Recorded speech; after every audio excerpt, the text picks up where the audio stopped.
right, everyone, behave. Just kidding. It's Friday. Braun, Todd, Father, Kratz, Trevor May, powered up. We did it. Yes, we did it. Where is he? Where are you, sir? In the green void, bro. I'm in my studio, my office space.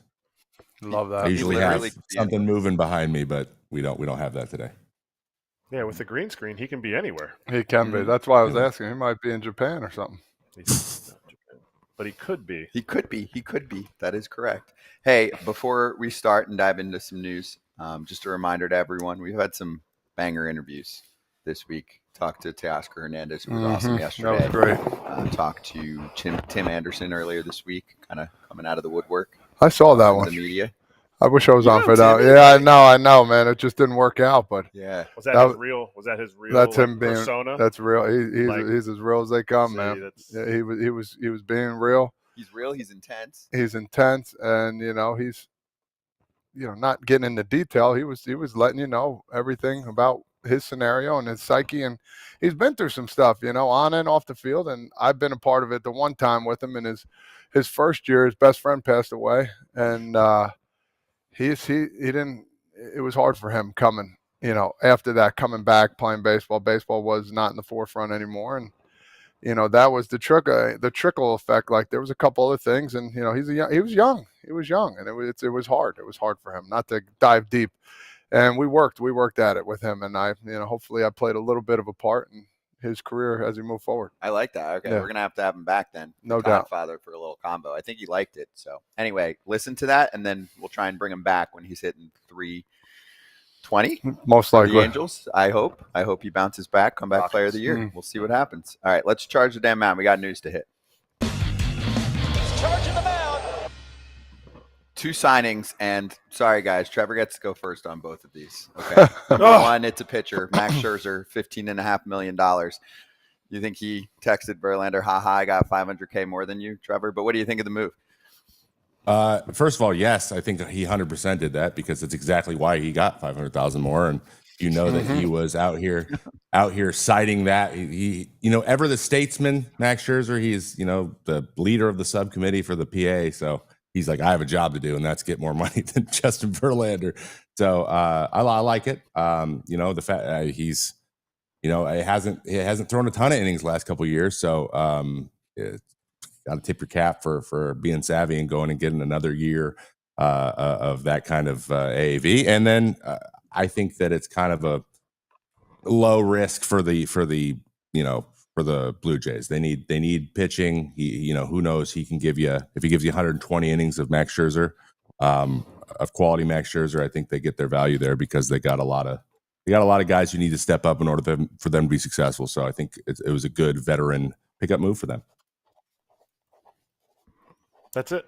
This is all I got to do. Well, the camera's not on you. They don't see you. And also, you got to remember that there's humans that listen to you. Many thousands of humans today. I'm flexing. Because that's what Max Scherzer did, getting his 15.5. Mm-hmm. Again, I think this is undervalued. I think this is a value that it's huge for the Blue Jays to get this pickup. Yes, people will be like, "Oh yeah, this didn't age well when he gets hurt later this year." You don't know that. Max Scherzer is not working out right now at this point to be like, "Man, I hope I get 100 innings this year for this team." No. He's a future Hall of Famer. He is going to bring more to the young guys on that pitching staff.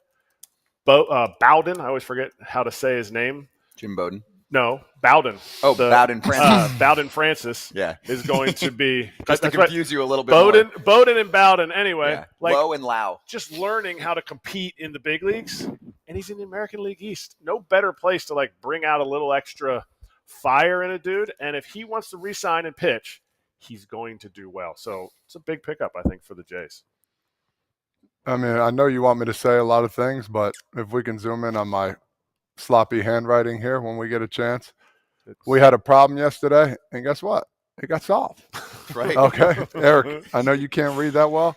Problem. Yeah, no, that's Spanish. Problem solved.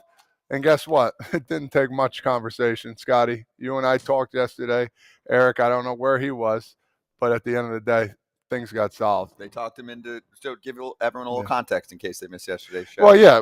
I mean, Todd Father had a problem, and the issue was nobody wants to go to Toronto. And next thing you know, I went beep beep beep beep, bing bang, bada boom, bada bing. Max Scherzer signed. Boom. Yeah. I'm not saying I had anything to do with it. I'm not saying I did. You know, But people did I? from people from Jersey have a reach to other countries, and Of course. one of the countries that's really close is Canada. So I figured if this stuff kind of gets done, Todd, call up Rogers Communications. I did. I went. There's only one phone booth in the world anymore, and it's It's actually that right one? down the street in downtown Toms River. I had 50 cents. Boom, boom. It said, "You have 1 minute left. Put a nickel in to get one more extra minute." Bang! It was good. Another nickel. Saved a lot of money. Mhm. I saved. He gained. And the Blue Jays are doing it. Okay, so then let's bring this to the next layer here. So, Trevor, I'll let you answer 2 for us. 1, do you think the Blue Jays have a shot at playoff contention, assuming that this is it for their offseason? And 2, now we can play this game with 4 people since the 500K is close enough. Justin Verlander, Alex Cobb, Charlie Morton, Max Scherzer, all 1-year contracts, all making 15 except for Max's 15.5 because they pay the Blue Jays tax for having to go through customs with the fam. What do you think? I would say, honestly, the only maybe change I would make, Verlander and Scherzer could be tied, but I know Max Scherzer, he signed second, so he's going to get more. It's just the way it works. I like all of these contracts. Even with a $15 million AAV, and I understand that's more than a lot of people want to spend for a 40-year-old pitcher, but I think the value you get in terms of the veteran presence is big, and it's 1 year. So like the risk, they're just not. That's as little risk as you could possibly get for guys like this, especially future Hall of Famers in Verlander and in Scherzer. So like I love this. It's the way that the fact we're all worried right now, right? That like the oldest guy in the league in 10 years is going to be like 34. All right. So to see 4 guys all around 40 or over 40 get their contracts still in this game and see the values being paid for that way is a positive sign, in my opinion. Wait, I need him to rank though. All right. Oh, you want me to rank the them? same amount. So I also need you to play GM and rank those 4 on how you think they're going to fare this season. I'm going to go Verlander first. It's going to get the most value out of him. I'll go Verlander, Morton, Scherzer, Cobb. Nice. That's a solid list. Morton's going to have the most innings. Yes. But I am ranking it Scherzer, Morton, Verlander, Cobb. I think the change that I saw in mechanics from Verlander after that lat injury like 2 seasons ago, I just feel like it's kind of really building on him. And I'm taking a flyer that Scherzer's not coming back from last year's setback that he had, but I'm saying it's Scherzer, Morton, because Morton is he's making 30 starts all the time. When early in his career, he ran to first base and blew his hamstring out when he was with the Phillies. So to me, that's where it's at with Cobb being a lower 4th. And me, I'm going Morton. I'm going. Oh man, they've just been injured. I'm going Morton, Cobb, Verlander, Scherzer. Scherzer last. Yeah. You even argued against yourself. No, I had to write it down to remember who we were talking about. That's the worst part about it. And don't lie to yourself. Okay? No, this wasn't my order. I just remember Scott said it, and I forgot the names he said. So it's that would be a it. tough From seeing them at the end, I'm not saying they're not good either. I mean, Verlander at the end couldn't pitch. I mean, let's just call a spade a spade. He was struggling. I mean, he's got injuries that that are going to linger, in my opinion. So that's the only reason why I put both those could be a solid third together, in my opinion. And then I just love Charlie Morton, where he started and how. Remember Charlie Morton in the beginning? I mean, we used to. I don't know about you, but we used to tee off on him. He was 92, 93 with that nasty curve. Oh, it stunk. But it was flat. Listen, it's weird to say a flat sinker, but it moved this way, but it was 92. Then all of a sudden he's like 97. I'm like, where did this guy come from? He got sticky in Houston, and they were like, stop doing that. We're just going to go here and this right off of it. Let it naturally move on its own. I got you. And he got traded from the Braves over to the Pirates, came into our locker room and pitched in AAA, not in the big leagues, in AAA. Incredible. And pitched they were like, hey, you're going to start the second game of the doubleheader. I was like, why? They're like, one of the guys one of the guys that just got traded, Charlie Morton, is going to pitch, and we want you to catch him because he'll be in the big league soon. You're like, oh, Jesus. And I'm like, oh, great. Charlie Morton, this dude was nasty in AAA. And then Pirates just never solidified what he was. Ooh, he's figured it out. Yes, he does. And Trevor, this is why I love this show, the way that Erik just drops that he got sticky in Houston. Like, that's the kind of baseball talk I need to hear. But all right, last thing here on the Jays, and then we're going to talk to Ken Rosenthal next segment. We'll get to the Jorge Polanco news later too. John Heyman said the Blue Jays missed out on Juan Soto, Roki Sasaki, Corbin Burns, and Max Fried. But with Andres Jimenez, Anthony Santander, Jeff Hoffman, and now Max Scherzer, their team is much improved. Solid A offseason. If they can sign Vladdy Jr., it's an A+. Let's go last round here around the room. Trevor, do you agree with that grading system? Miss out on a lot of these big names. And, for me, I'll do it because I'm quick. I'm going to go B right now. Yeah, I would go B minus. I think there's several better teams that have done a better job, and I think that matters. Like, you can only reserve your A's for somebody. You can't give everyone an A. I would say at least they're in on everybody. That's a positive. I'll say, like, they're reaching out, they're trying. I mean, A for effort, I guess, but yeah, I'll give them like a B, possibly B minus, because I think they are better than they were, which is gives it the over the D there, but that's about it. I don't think there's a huge difference maker in that, but I do think they have some pieces with Vladdy and with Bichette who have such high ceilings that if they play up to their potential, then you had Barrios and Bassett. Like this team ceiling's really high. So I think these additions will help them make it more likely that they hit their ceiling this year and make a run. I'm going to stick with an A because I still think they're better than the Orioles. Wow. B, because Trevor used all my words. A is I got them number 3 in the AL East. Wow, over the Orioles. That's a hot take. We'll get into that. Okay. Also, a lot of teams have Fs this offseason. We'll get into that too. All right, coming up next, Ken Rosenthal. If you have questions for our FT Senior Insider, go for it in the chat.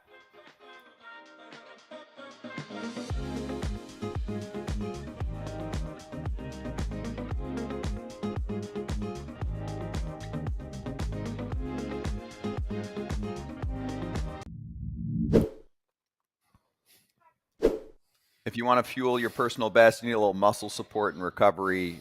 You know the drill. It's called Orgain. Yeah, take a big gulp. And we've got now 3 former MLB players on the show today. So, boys, protein up. Tell me how much it means to you when you make a workout. I need it as much as possible. I'm not the biggest guy, so I need as much protein as I can get, and this is very helpful as I try and figure out a way to work out more. That is what your kind of New Year's resolution. We're not talking about. We're talking about Orgain. Don't talk about me. That is like, it's a super easy. You have to work your way up. Program. Yeah. And it's 30 grams. Let me get you on the program. All right. You wake up within 30 minutes. You smash 30 grams of protein. Okay. And get yourself just a nice little 30-minute exercise, whether it's some yoga, a little walk around your compound. Oh, okay. And the Orgain, it's easy. It's got this big 30 on it, and it's 30 grams of protein. Smash that, John. Get your walk on, and you're like, ooh, I'm feeling good. Real nutrition, great taste. And Trevor gets last word on this one. How many times have you probably tasted a protein shake and been like, that's not a protein shake. That's chalk mixed with water? A lot.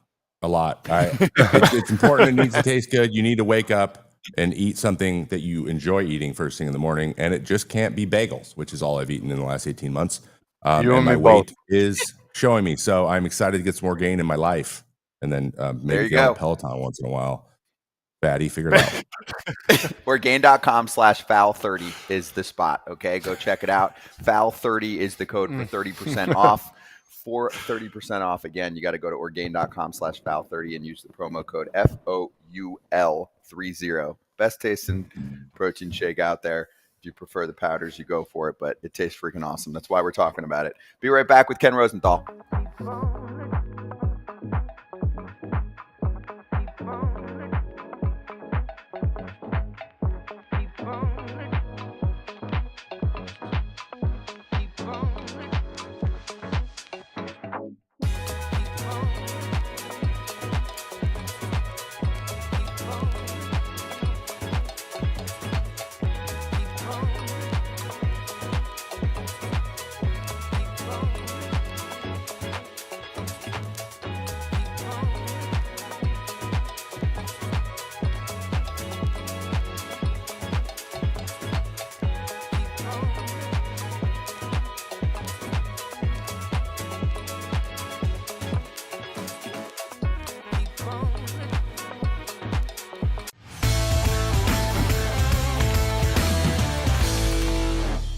It's the Inside Scoop with FT Senior Insider Ken Rosenthal. Ken, it's Friday. We're a little loopy, so I'm going to give you an option. We're going to ask you about both of them, but would you like to start with Max Scherzer or Jorge Polanco, the two big signings of the past 24 hours?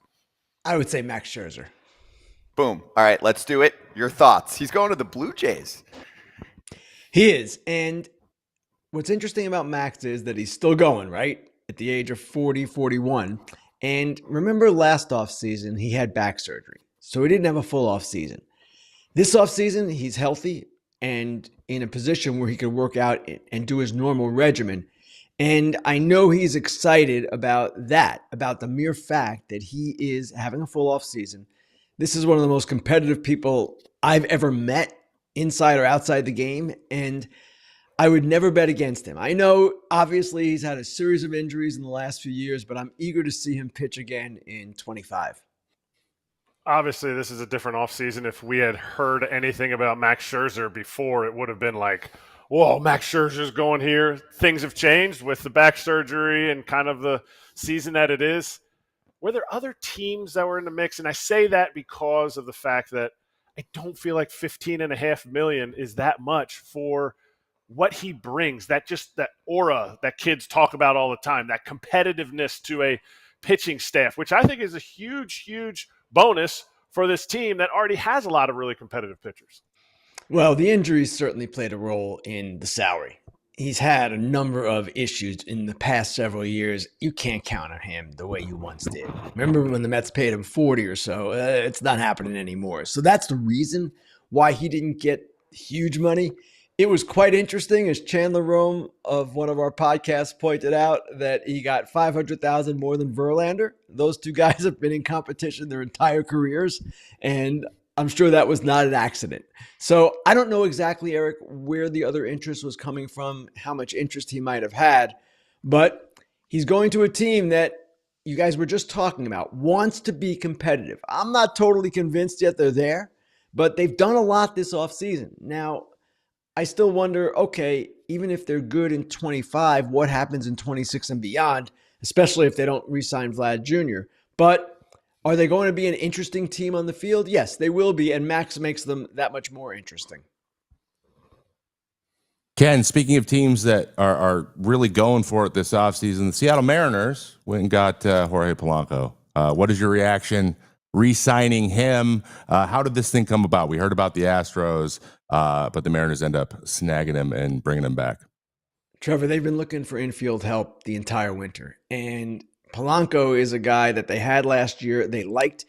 He had knee surgery in the this offseason, and he's now feeling better. Apparently that had bothered him for several years and really compromised him last year. So he is healthy 100%. We wrote this about a week ago, and that alone encouraged the Mariners, the Astros, and perhaps other teams to take a longer look at him. Now, he got 1 year, $7.75 million.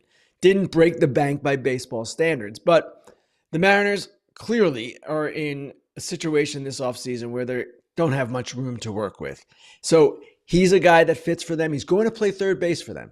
And that's an area where they had a hole. They've got a number of options at second. They've got J.P. Crawford at short. They're going to be okay, I guess, but it's not what they should be in terms of spending. This is a team we talked about, if you remember at the start of the offseason, an obvious fit for Alonso, for Christian Walker, any of the big first basemen, and of course, none of that is happening. Talking about the Mariners, Ken, they have the pitching, as we know. They just picked up Polanco. That's really good. Couple things here. Are they done right now? I mean, you think about Jerry DiPoto. I mean, this is a big year for him coming up at the end of the day. He's got it. I feel like, in my opinion, it's a make it or break it year. He's been doing it for a while. We don't know that necessarily, nor do I, but I feel like this year, since the pitching they got, and, hitters should be hitting a little more. I mean, Ted Sims, when I talked to him, they said he could have been a World Series team last year if they just had the hitting. Of course, I believe that as well. But is this a make it break a year for him? And do you see the Mariners doing a little bit more? Todd, I'm not sure the answer to that question. And you can argue that, yes, it should be a make or break year for DiPoto, but at the same time, it's ownership dictating their strategy, ownership's budget that is dictating their strategy. Now, they've signed Donovan Solano and they've signed now Polanco. It's not great. We all know that. It's not the impact that they need. Those two guys are good players. They should help. Don't get me wrong. But this is a team that needs bigger than that. Now, in terms of the future, ownership has repeatedly backed Jerry Dipoto and given him additional chances to keep going. I don't expect that to be any different. I expect them to be reasonably competitive. And ownership has to know we've only given Dipoto this much. So, listen, you know how the sport works. You guys all know that things change and ownerships get frustrated and GMs get fired, managers get fired. It can happen. But the way the ownership of the Mariners has acted toward Dipoto, I don't expect it to happen or why it would happen, just based on the fact that they've supported him for so long. And also, I should say, they built an amazing pitching program, and that's Dipoto's responsibility too. Yep. Yeah, he built that, and it's awesome. Like you said, amazing. Let's go back over to the East Coast. We commend teams that sign guys early and go for who they want. Did the Orioles maybe overpay a little bit for Tyler O'Neill based on how the rest of the market has gone? Erik, I wrote about this yesterday with Will Salmon in The Athletic, and I just sort of raised the question. I don't know that you can make a judgment yet because none of this is played out, right?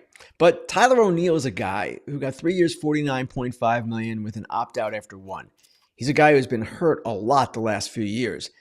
Profar, who is a guy who is flawed in his own way because really he has not succeeded outside of San Diego, and last year was the outlier. He was amazing. He was great last year. But he gets 3 years, 42 from Atlanta. That's a good amount less, and that's a month later. And then Santander, he got the big number, the 92.5, but with deferrals, it's more like 70. So his AAV is 14. Tyler O'Neill's is 16.5. You could make the case, well, maybe the Orioles should have waited this out.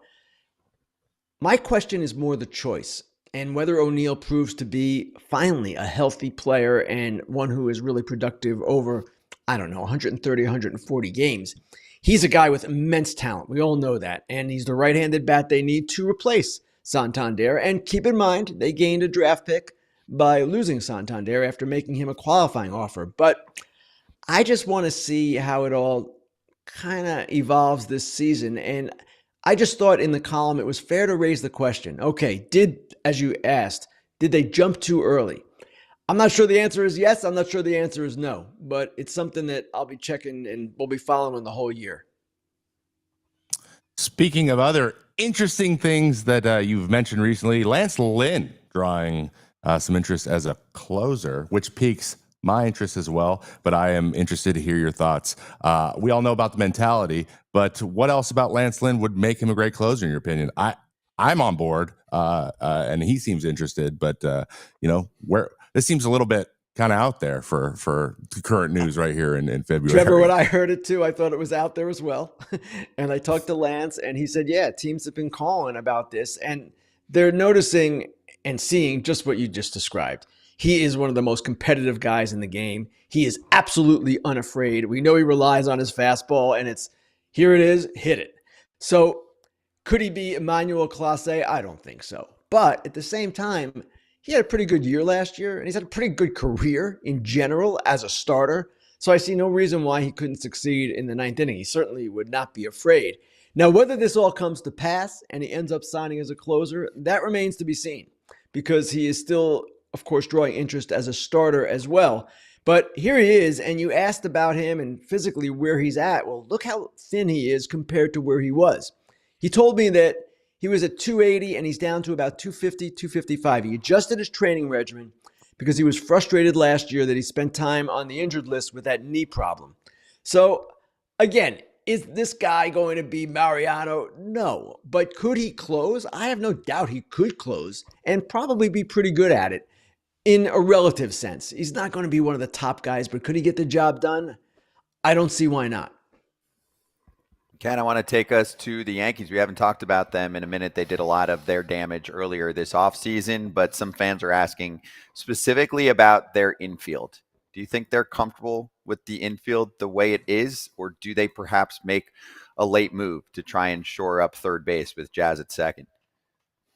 I don't believe they are comfortable. The question is, how much are they going to be able to spend? And Hal Steinbrenner has been pretty clear that maybe the line has been drawn now, or at least they're not going to go too much above where they are. So here they are. They want to trade Stroman. And if they trade Stroman, that could open up some things. But I don't expect, if they do anything, Scott, for it to be something big. I don't expect it to be Bregman. I don't expect it to be Arenado, though that is less expensive than Bregman would be, at least in terms of the dollars and the commitment you're taking on. If they do something at third base, obviously Jazz plays second. If not, well, it looks like Jazz plays second anyway. They go with LeMahieu, some combination of him, Peraza, and Cabrera. I don't know how that's going to work out, but they're incomplete right now. They need not just another infielder, but a left-handed reliever. And they could bring back Tim Hill, but those are two pieces that if they do address them, and address them in a good way, I would expect that they would be considered going into the season the favorites to win and repeat as American League champions. We never really understand all that they signed a colossal Rays contract with Ha-Seong Kim, who's not going to start, but they also had Junior Caminero, who is obviously making highlights all over the Dominican Winter League championships.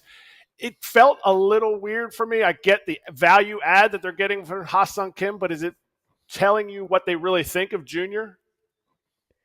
Junior's a third baseman, so that's not really in question. He's going to play third base for them.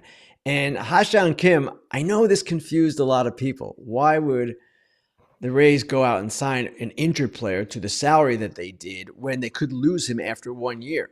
But that's how good they think Ha-Seong Kim can be for them. And we all know that he is a really good player. Obviously, he's coming off the shoulder surgery. He will not be ready until May, if that, and it's a risk. But at times, they have to take risks to get the players they want. They clearly are trying to upgrade their offense as best they can. It's going to be naturally upgraded by moving from Tropicana Field to Steinbrenner Field. So that's going to help them. It won't help their pitching as much, but that's more of an offensive environment in Tampa than they experienced in St. Pete. So I expect that this move is going to be pretty good for them. And ultimately, yes, if he opts out, okay, it was 1 year and it didn't go exactly the way they wanted. But if he opts out, it's because he had a good year. So we'll see how this plays out. But I love Ha-Seong Kim, and who knows, guys? Maybe he always dreamed of playing at Steinbrenner Field, the Yankees minor league complex or training complex. That's great. And he's like always wanted to be a Yankee, and they're like, "Oh, you can't be a Yankee, but you can be at their minor league complex." That's okay. Junior Caminero actually coming on Monday next week. That's pretty cool. We'll get to talk to him. We saw you look down on your phone there. I had a question, but is somebody just signed right now, or are we all right? No, I'm just getting a call. Oh, okay. Telling the person I'm going to call him right back. You could take it on the show. Like that's never been done that's before. not going to happen, Todd. All right. Anyway, I want to get on Pete Alonso here a little bit. We've been talking about him a lot and understanding, if he has leverage, if he has what team wants him. And the Reds actually were a team that, was in talks. And now for me, I'm like, all right, well, this is getting a little more interesting. Is there anything to that, or is it the Mets the only team pretty much right now to, finalize this deal to get this done? My understanding is that there's nothing to that. And the Reds are not in a financial position to do it. Alonso would require draft pick compensation. I just don't see that happening. It seems like it's the Mets, the Blue Jays, or bust. The Blue Jays definitely have been in, and that would be an interesting move. That would take their offseason to another level from where it is right now. I don't know that he wants that, though. And my guess, and you would know probably better than me, Todd, is that he wants to be back with the New York Mets. I mean, of course he does. He's a homegrown guy. He's succeeded there. He wants to play there. Problem is, the Mets aren't giving him what he wants. So this thing could drag a bit longer. Maybe not. Maybe they come to some compromise at some point. But it's not going to necessarily end the way Pete Alonso envisioned when he became a free agent, or even in the years before that. Remember, he had that offer for 7 years, 158, which included his final arbitration year. So it was effectively 6 years, about 138 in new money. And that was with his previous agent. He switched to Scott Boras, and I'm sure when he switched, he envisioned an even bigger deal. Hasn't happened. Probably almost certainly isn't going to happen. And now he's going to have to see what he can end up with either the Mets, the Blue Jays, or maybe some other team. But I would not expect it to be the Reds. I'm going to take us to the Giants for a moment. Ken, also a team that did most of its work earlier this offseason, but they did just trade away a pretty expensive reliever. So I'm going to ask this question from Cole. He said, can you ask Ken, what does the Giants salary dump really mean of Taylor Rogers? They literally have one lefty on their roster and none in their system. And I just want to spin it more to where are we at with the Giants? Do we feel like Buster Posey really made a mark this offseason for them to be competitive? They signed Adames. That was their big move. And I don't know where we're at. And I thought I saw a report yesterday saying that they were basically done. This is what they expect to take into spring training. They should be a competitive team. There's no doubt about that. But are they going to be the team that they want to be in the National League West, where the Diamondbacks have added Corbin Burns, the Dodgers have added everybody under the sun? It seems like it's still going to be an uphill fight for them. So that's where they are right now. It's okay. Obviously, Adames is a good player who's going to really help them. They've done some other things around the edges, but besides Adames and Verlander, that's really it. And I expect Verlander will help them, but it's not a situation right now where I see them as anything better than a third place team in that division. And maybe, depending upon what San Diego does or doesn't do, a fourth place team. All right, one more on this because Buster Posey is new to the party, taking over this job. I was listening to Jim Bowden's front office show the other day, and he had Dave Fleming on, the Giants broadcaster, and he was mentioning that it sounds as if Buster Posey is not into giving opt-outs, and that might have held them back from some free agency this year, and that's something they want to do going forward because they said it's not advantageous for them. They want guys to be there longer term. Do you think a strategy like that could really work if they want to sign the big boys? Because generally, if you want to do that, you've got to include those or you have to overpay. First off, Buster Posey is right. Opt-outs are only favorable to the player. So from that perspective, I understand where he's coming from, but is it a standard industry practice at this point? Pretty much. I don't believe the Braves do it, and they get players, obviously. But for the most part, most teams do it, and they take the risk of a player opting out and only getting that 1 or 2 good years out of him before he leaves. It happened to the Giants last year with Snell, right? They had him, but he opted out after having a big second half. Matt Chapman had the leverage over them with the opt-out. He signed and re-signed with them. That was a big move, obviously, for them. But I can see where Buster Posey doesn't like it. I don't know how practical it would be to simply never do that, never have that option available to you. The way teams view it, opt-outs, deferrals for that matter, it's a tool to have in negotiations that you can use or not use. But if it's something that gets a deal done, you probably have to consider using it. Yeah, I'm with you there. Right. If you're trying to get the player, you got to do what you got to do and worry about tomorrow. Ken, thank you so much. Appreciate the time. We'll catch you next week on Fair Territory. Thanks, guys. And Fair Territory also had a live episode yesterday. Lana on a little vacay, so Hannah Kaiser took over with Ken. Great episode. A lot of other topics they covered that we didn't get to here, including actually giving some love and just getting into the Cincinnati Reds situation from this offseason. All right, FT fam, we'll be right back. We'll go over the Jorge Polanco signing.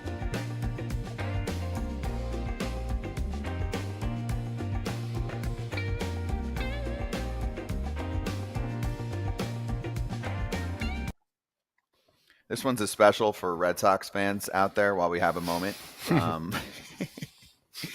Full Throttle was the theme last offseason for Boston, and that played out really well for them for a very mid-season.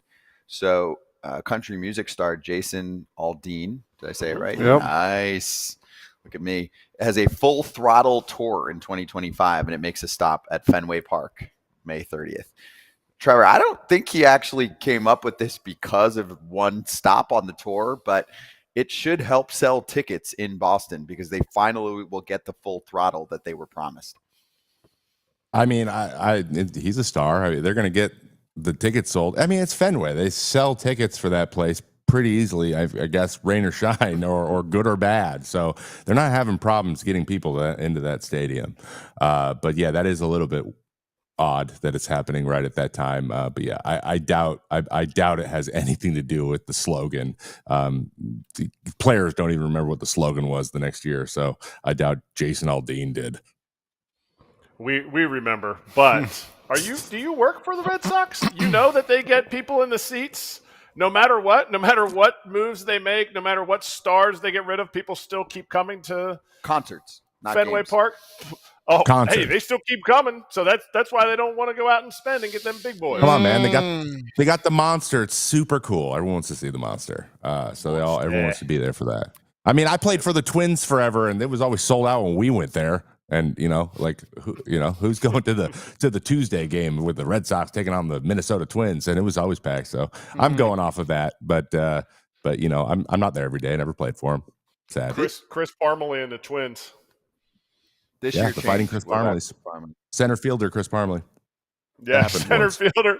That's what you're looking. That's what you want to turn around and look at in this center field when you're pitching. What'd you ask, Scott? Sorry. Yep. Oh no, I was just saying this year it did change. The attendance started to take a they're starting to notice, but I'm saying ownership is like, it'll be fine. Well, compared to last year, That's they've what they done a always say. ton. Compared to last year, Good. But our Good for them. expectations have been lowered, which sucks. Good So for the fans. We'll see what happens. Yes. Also, just quick shout out to everyone watching on YouTube before we go back to the TV crowd too, and we'll talk about the Jorge Polanco signing, among other things. We are inches away from 75,000 subscribers on YouTube. So it'd be cool if you're watching right now and you know who you are. If you press the sub button, it's a really easy way to say, it's free. I like this. It is free. It's still free to press subscribe. So if you could do that for us to get us to 75 during the show, that'd be awesome.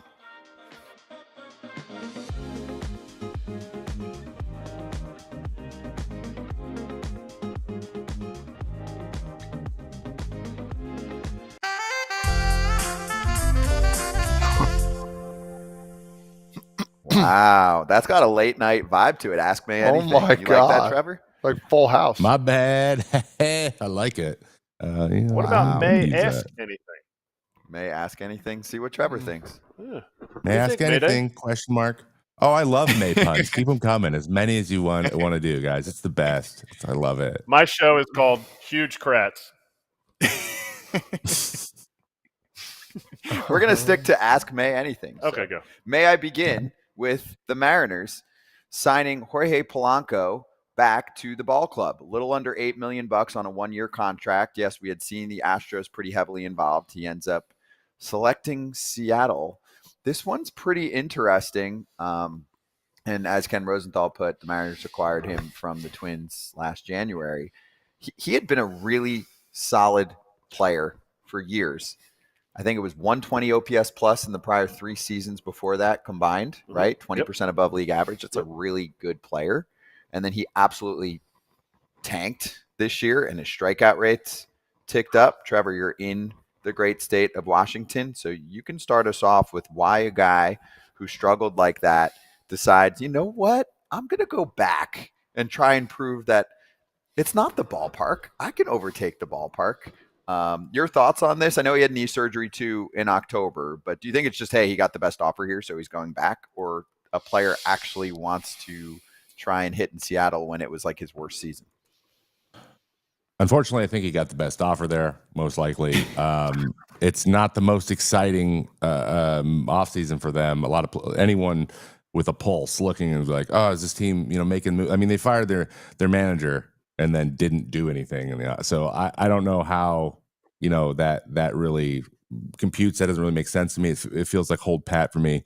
But I was a huge fan of the Polanco, pickup last year. He's one of my favorite teammates I've ever had. He's awesome. Played with him for 7 years. And you mentioned it, the 120 OPS plus.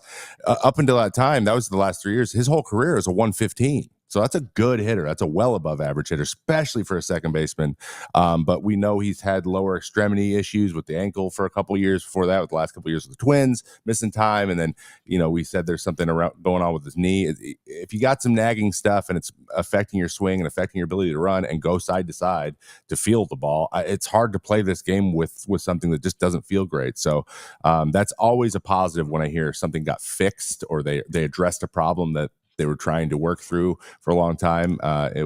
in the best way possible, and then got some time off to get back. So, I still have high hopes. I think his skill set, natural talent is still there. He's a 31-year-old. He's not, he's not super on the back end. He's still at the back end of that prime, or should be. So his ability to come back and produce, and he doesn't need to produce in any super crazy way. He's got to be a quality bat to back up a couple of those guys they rely on in Cal Raleigh and Julio Rodriguez so heavily. So I like that he was able to get a contract and get a big league deal and get an opportunity to go back. And I like to hear that he's healthy. So he's one of those guys that when he's going well, you're really, really happy to have him on your team. I don't think Mariners fans have experienced that, and that may be something that he wants to prove as well. So there's probably a little bit of that might have taken the deal, over the hump. But I think at the end of the day, they just probably offered him the most money. I would agree with you. Have you ever been in a situation where you're pitching and you're like, man, just nothing about this place goes right for me? Because if you look at his career, like if there was those knee injuries, you sit there, you're like, I want to do everything I can to not sign back there. Like, do you feel like that could have been going on in his mind? And now here we are 2 weeks before pitchers and catchers, not even 2 weeks, 12 days before pitchers and catchers report, and he didn't have a job. So he's like, all right, whatever. It's also like that situation. I'm going to go back into that situation or not have a job. If those are the two options, you're gonna deal with it. Especially when you're like, you know what, I feel more healthy now. My knee's not hurting me. It's not going to be the same situation. That said, Mariners fans were not too kind to Jorge Polanco. No one was very excited to see him walk up to the plate. And we've all been through this type of stuff where people are like, God, get this guy off the mound or get this guy off the field, please. I want to see somebody else. So maybe there's a little chip. I know him. He's a competitor, man, and he knows that he's better than he played last year. So, but at the end of the day, if you have a down year and there's not very many big league deals out there, but there's one that's going to pay you almost $8 million, you can put me on the moon. I go play on the moon. Yeah, you're taking the 8 mil. Okay, so then let's get into the ballpark factor here. Obviously, the pitching is outstanding in Seattle, but we had queued this segment up the other day. We actually talked about it a little bit, but we want to get Trevor's take because he's up in the region there, and he is a pitcher. We want to get his perspective. Here's Teoscar Hernandez on why T-Mobile Park has been so difficult, and according to StatCast now, the most extreme park in baseball. It's not Colorado for offense, it's Seattle for run prevention. Here's Teo from yesterday. When you step in the batting box, you trying to see the pitcher straight, right? And for me, it was like I couldn't figure that out. I always see myself crooked. It's either the pitcher was like behind me or on the other side on the mound. It was never straight like the other stadium. Never feel the same. And when I play there, my numbers show it. I could have hit like 4 hits the day before on the road, and the next day I get to Seattle and it just either I hit the ball hard, don't get hits, or I just strike out. Yeah. I've heard that from him. He's a big one who said that. Other guys have said it in the past. I think CJ Crone made a point where he's like, yeah, there's something funky. It's like there's something with your depth perception. There's just a lot going on behind the pitcher. Them moving on the rubber, creates these weird angles. But it is an angled batter's eye behind them. When the sun comes through, especially in day games, if the roof's open, it's even worse. You get this like line of sun back there, and not that you can't see the ball per se, but it just creates more weird angles to make you feel like you're not like lined up correctly or turned weird. So we all know how baseball works. If you feel you're off by a centimeter, it feels like you've never done that thing before. So little things like this are important, and lefties don't complain about it near as much as righties. So there's something to it. I believe the numbers back this up, that like the pitchers are also much better at home than they are on the road. And there's another guy that if we ever get him on the show, we should ask him about it, because he's got a crazy split with strikeouts. Dylan Moore, who is about a 30% strikeout rate for his career, which in my opinion is a little bit high.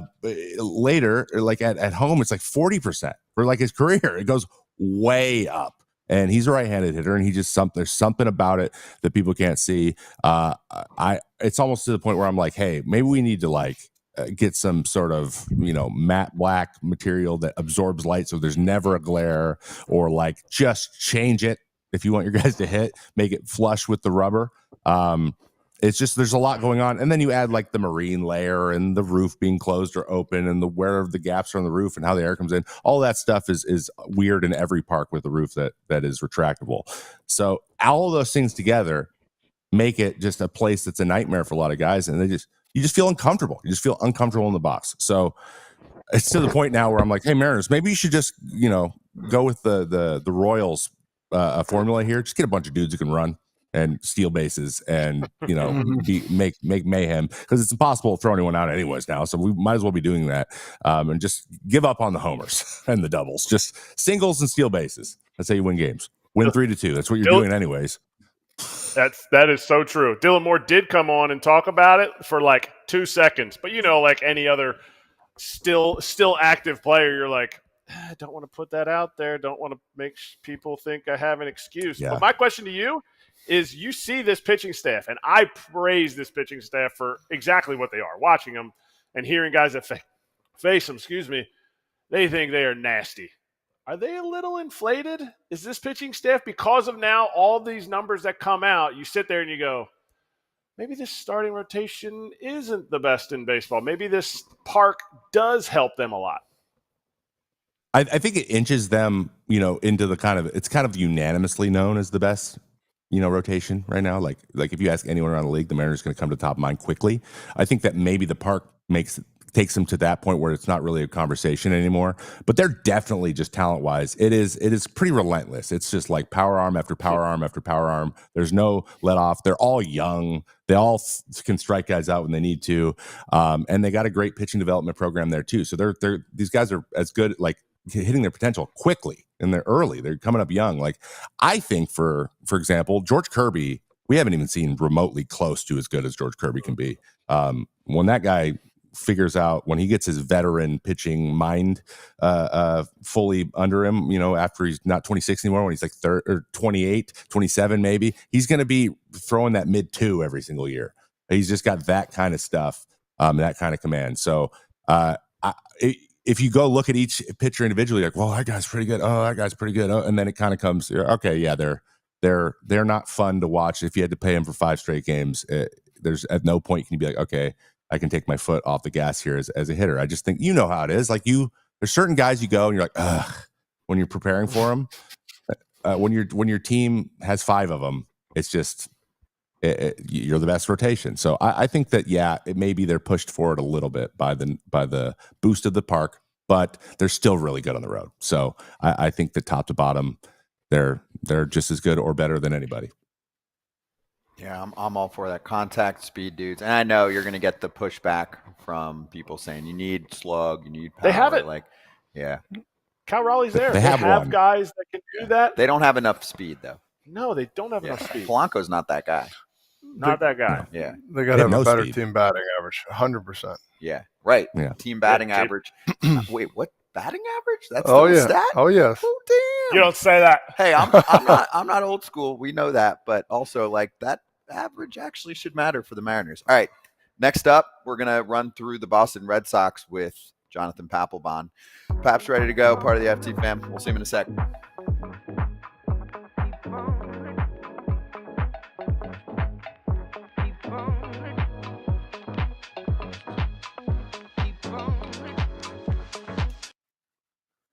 Well, that was quick. Let me check my fake watch. 8 minutes ago, we asked for some sub help. 75K subs. Thank you, everyone. Sometimes you just gotta remind them. There you go. All right, see if we can get 80K today. Come on, here we go. Yeah, let's get 80. What else you got? Hey, 75, 70. You know, we have a TikTok, an Instagram, an Apple Podcast, a Spotify. You want to check them all out? Can I get a little more? Can I get a little more on a Friday? Anyway, appreciate you. But let me get to 1 or 2 more questions here, because we love the people and we answer their questions. Kick Dirt Baseball said, what do you see Seattle doing after the Jorge Polanco signing? Probably not a Nothing. ton, but Going into spring training. yeah. No, Yeah. Jerry's going to Already try to down do there. Minor leaguer. something. Minor Yeah. leaguers. Yeah, I've wanted them to trade Luis Castillo. My guess, Trevor, and not any knock on Luis, just to see if they can get themselves a young bat. Like I wanted a Luis Castillo, Kobe Mayo, or even a Mountcastle, something like that with a young, cheap Orioles bat going back. But my guess is, I think front offices are so damn cheap, so obsessed with trying to get the max value, and you got to give me money back on this, you got to give me money back on that. I just think it prevents a lot of those deals from happening these days. Yeah, risk adversity. Everyone's risk adverse. Yep. And those two teams you just mentioned, the Orioles and Elias, just can't pull the trigger on any trades. He just can't. He's talked about it publicly.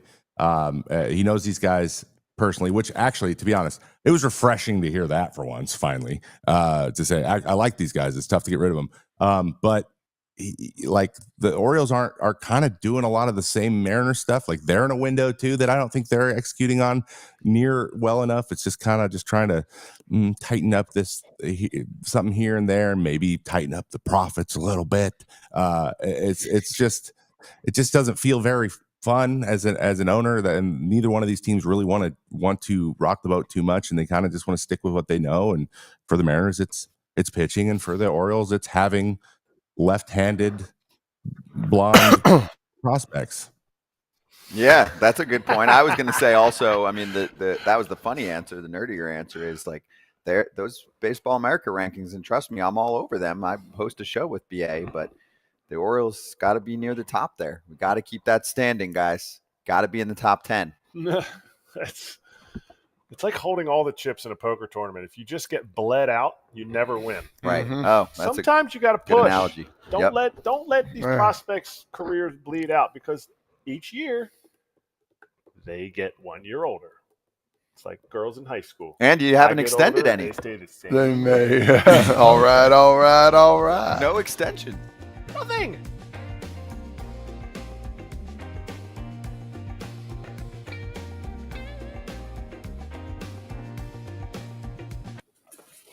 All right. We got Pap.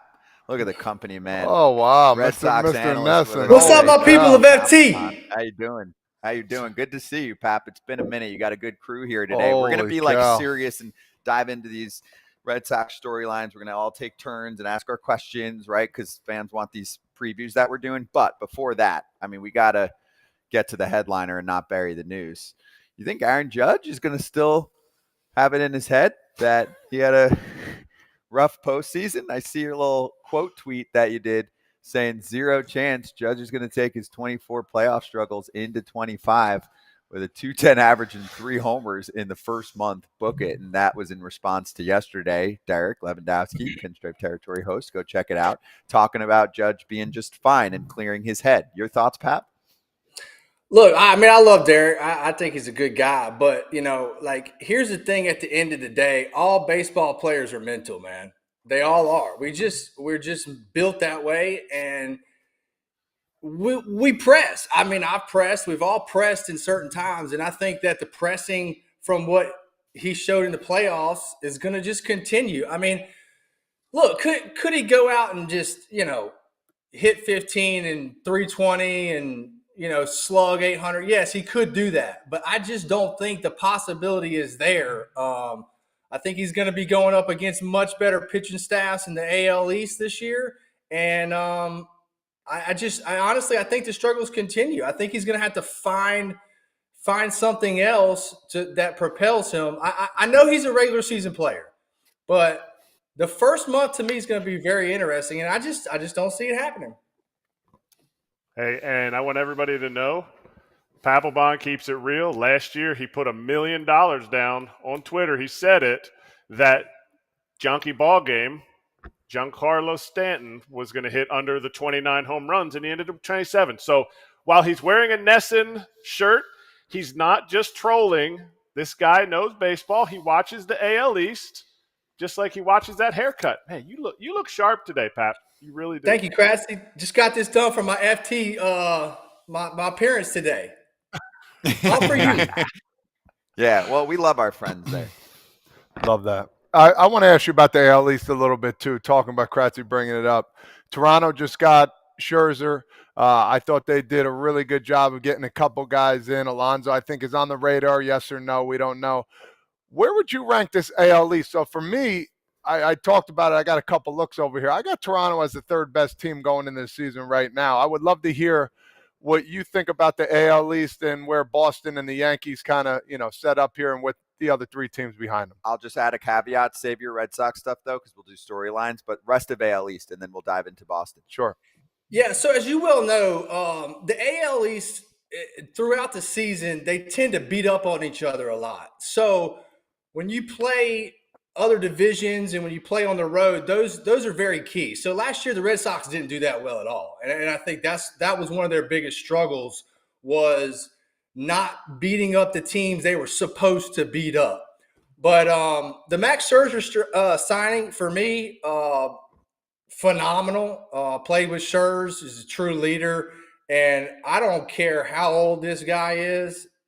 He's going to go out there. He's going to compete. And if he's healthy, he's going to give the Toronto Blue Jays 10-plus wins this year. You can go ahead and book that too. So to me, it's a matter of getting somebody in to come and bolster that pitching rotation. And Max Scherzer is the perfect guy to do that. I think that was a great sign by the Toronto Blue Jays.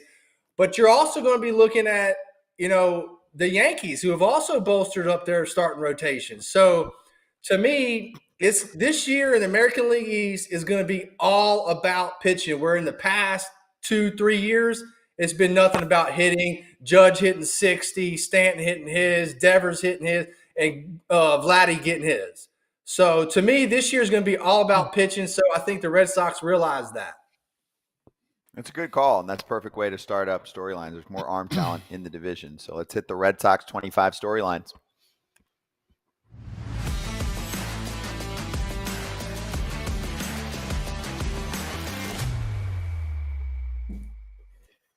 Quick guide on what we're going to talk about here. It's been a few years since the Red Sox made the playoffs. Is this the year they crack it again?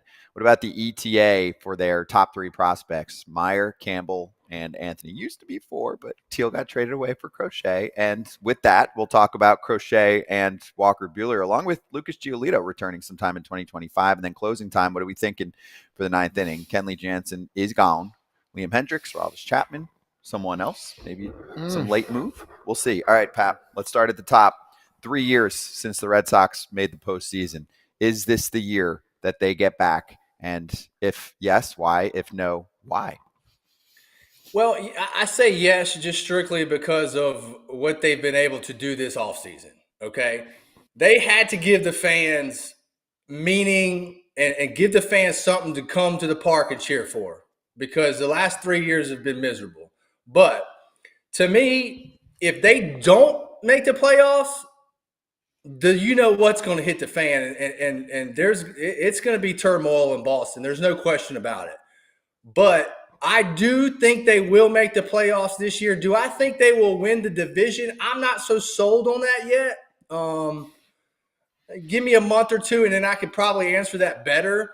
But to me, you're gonna have possibly now I'm going on a limb and saying this, a 6-man rotation in Boston this year.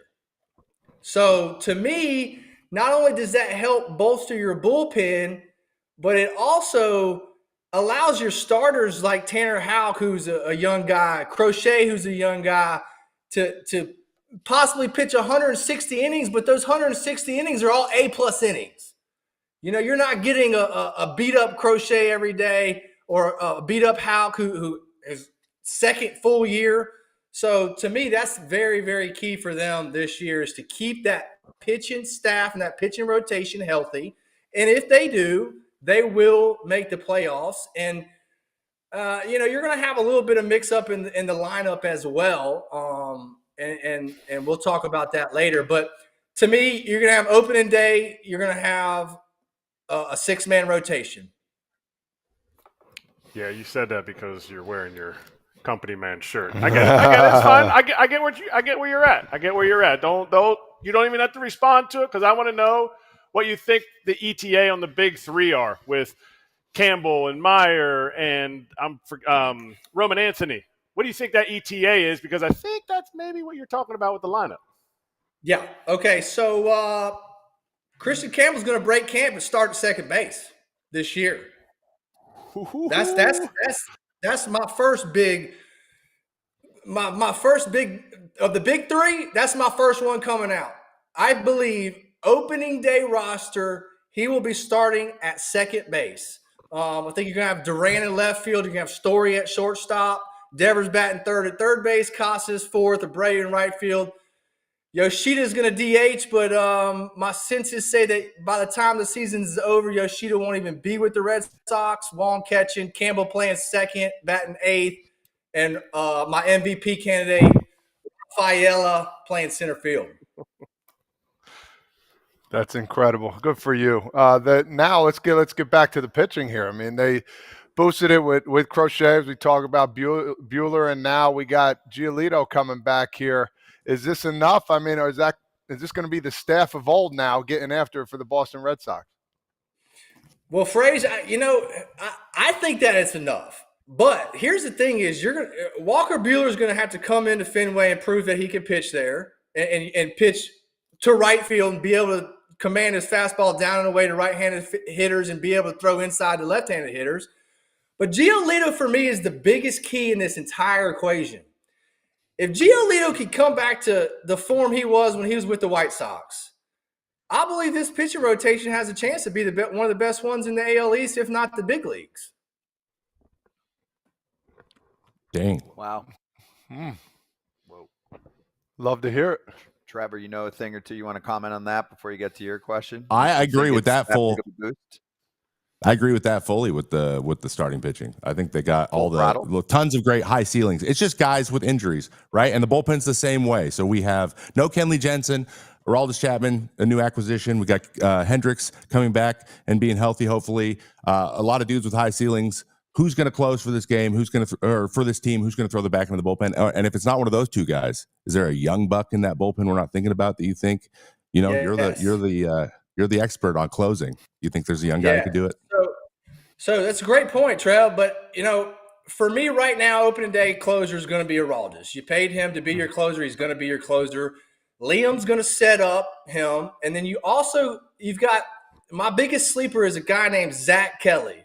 He's got a wipeout slider, throws 97, 98, but he can't command the baseball. I've talked to him 1,000 times when I go up there about how to command the baseball and not necessarily throw your two-seam so much to where it runs out of the zone. But anyway, and then you got Justin Slatton. So for me, the best part about it is when you go into a season and you have two guys in your bullpen that have closed before, when one gets in a slump, you just insert the other guy and you give the other guy to get a chance to get out of his slump. And so to me, I think there's reinforcements in this bullpen. Is it going to be a great bullpen? No, it's not going to be a great bullpen, but it's going to be good enough to help the six-man staff and the six-man rotation that I was telling you about earlier. Now, if the Red Sox are in it by, say, trade deadline, in my opinion, they're going to have to go out and get one or two more guys to bolster the bullpen because you know as well as I do, come playoff time, everybody needs bullpen help. So as of right now, that's the way I see it. How do you sit there and you said, okay, Chapman's paid. Liam's a closer. How do you address that if you're Alex Cora, who I know has the hitters, has the players, he's a player's manager, he's good communication, but how do you address that? Like, hey, Liam, sorry, dog, you're not closing.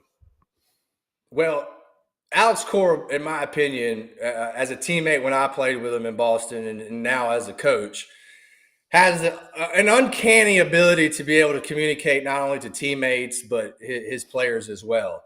So they're going to go into this season and they're going to have set identified roles. And to me, when you go into a season and everybody on your team, especially in your bullpen, has set identified roles, it makes it easier to go out there to prepare for your role. It makes it easier to go out there and be successful. So there's no chance Alex Cora is not going to have every single player in that bullpen or on that staff or in the lineup knowing exactly what they do. Man, I'm telling you, this guy thinks like 3 days ahead of time. Like you could go on a flight to Seattle and by, the third game, he's already got prepared who's going to play the third game. of that series. So to me, communication is going to be key. But, as you well know, Kratz, some guys may like it, some guys may not. If you don't, you know where to go. So to me, if you want to be a part of a winning equation and a winning team, you're going to have to be able to accept your role and go out there and produce. So I don't think Hendricks is, what I know of him, and the many times that I've spoken to him, he's ready to come back and play, and he's ready to come back and be a big part of something. And if he's not the closer, I don't think he's going to be one of these guys that are going to pout and say, oh, damn, I should be closing. I think he's going to come, step right in, and who knows? If he comes in and starts on fire, he may take that job. And if Chapman's in, but that's the beauty of having two closers in your bullpen. Hey, I want to relate it to a current situation we just learned more about, and now it's not current since they traded him away. What was your take on Ryan Presley having a fractured relationship with the Astros organization? It sounded like including their GM and manager when they acquired Josh Hader.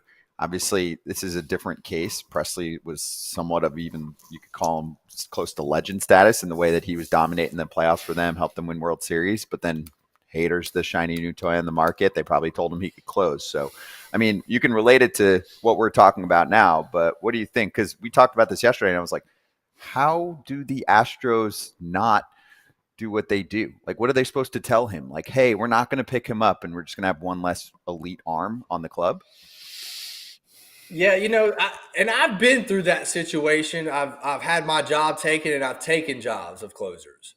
I've had everyone from Bobby Jinks to your new Hall of Famer Billy Wagner come and pitch with me in the bullpen. And I think we all have egos. We all want to be the best, and you're dealing with some of the best. So to me, you got to be able to put that ego aside, and it's going to be the same type of situation with Hendricks and Chapman. So, that's a tough situation for him because he has done so much for the organization, and then it kind of seems like, oh, we're just going to throw you to the wolves now. But, I think that's a part of him where he's got to sit there and say, hey, you know what? I'm going to prove you wrong. I like it. I honestly didn't even know. Yeah, sorry, I got one more. I didn't know that you played with Billy. Anything you got on? Yeah. I mean, the dude's a Hall of Famer. What do you got him? Because that was his second to last season, if I'm not wrong. No, last. Last. Second to last season, the bigs. I thought you were saying a chance to make the Hall of Fame. No. No, what do you got? What do you got on Billy Wagner? Because I don't think we've had anybody on talking about him yet. So Wags was great. So I've had everyone from Bobby Jinks to Erik Kratz to Billy Wagner all pitch before me and set me up, and then I've set up Melanson and other guys as my career ended. But the one thing that I loved about Billy is before we signed Billy called me, and I didn't recognize the number, so I didn't answer it. Then I get a text that says, "Hey, Pap, it's Billy. If you don't answer my phone call, I'm coming and I'm gonna come whoop your butt." So of course I answer the phone call the next time he calls, and he says to me, "Pap, listen, this is the deal. I came here to win a championship, and whatever I have to do to help us win, I'm gonna do. I'm not here to take a job. I'm here to pitch when I pitch." And I said the same thing back to him and Erik Kratz. And Erik Kratz got killed when he came to Boston. And I had to really kind of tell the fans to chill out on him. In fact, one day he had a full beer thrown at him by a fan. But anyway, at the end of the day, Billy Wagner to me taught me so much about who you are as a player. And man, like, his work ethic, wow, it was incredible. Even at his age. And so I loved playing with Billy. That's cool. Well, yeah, I've been a big fan for years. Oh, yeah. A lot of us were getting him in the Hall, so it's cool that he got in. I forgot he was a Red Sox, let alone in Pap's era. Pap, Yeah. you're just connecting. You're connecting eras. Pap. I love Renaissance that about man. Yeah, he's So Kevin Bacon. What do you call that? 6 degrees of what is it called? You. Yeah, 7 degrees Kevin Bacon. Right. 6 degrees. That's the temperature that Scott eats his steaks at. Thank you. Yes. Hey, wow. I'll take that as a compliment. Pap, good talking to you, man. Thanks for the time. We'll see you soon. All right. All right, FC fam, y'all be good. We'll see you in the Yes. season. Yes, hell yeah. Get those Appreciate Paps you. picks up a little better, brother. Oh, wow. You gave him that at the buzzer.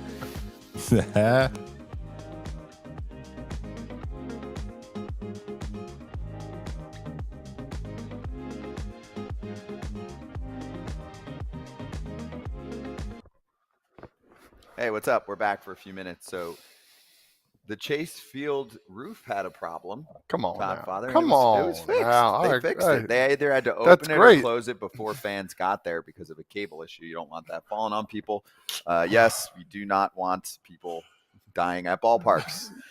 So we're good. It's fully functioning. It's good though. Steve You don't Gilbert. hear about it, which is fine. They did what they had to do without people blowing. Oh, look at this! No, Another we talked baseball about it. stadium. Well, I know, but We still, covered it a it little wasn't. It wasn't the biggest deal. Do you No. remember what they used to do? Do you remember playing in Arizona? Trevor, do you remember playing in Arizona and what they did when it worked? Like how they did it?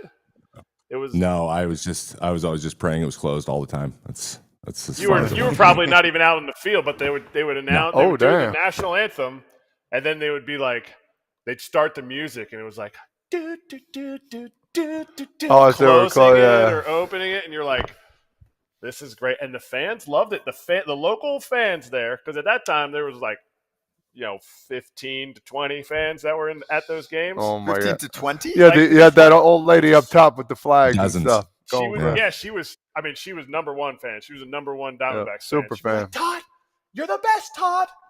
Yeah, it's funny. And then the pitch would go in, and she'd watch it, and then the pitch would go back out. You're the best, Todd.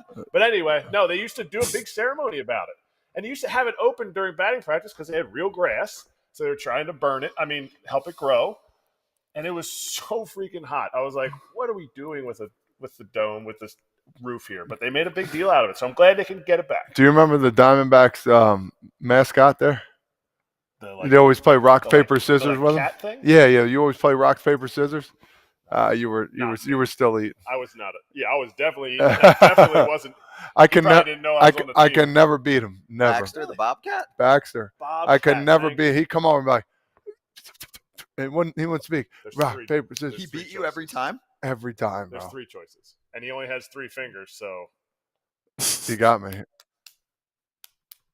scissors. Like it's all scissors, and it's all paper. I- And your thumb, no chance. Be like, yeah, but every time he put scissors, I would use paper, and every time it's I paper, know how rock paper scissors work. don't say that. Rock, paper, scissors, shoot. All right, we're going to go settle this downstairs with these two, with the stepbrothers. So we'll be back in 20 seconds to go over some rumors. Yes. I'm worse than the Bobcat.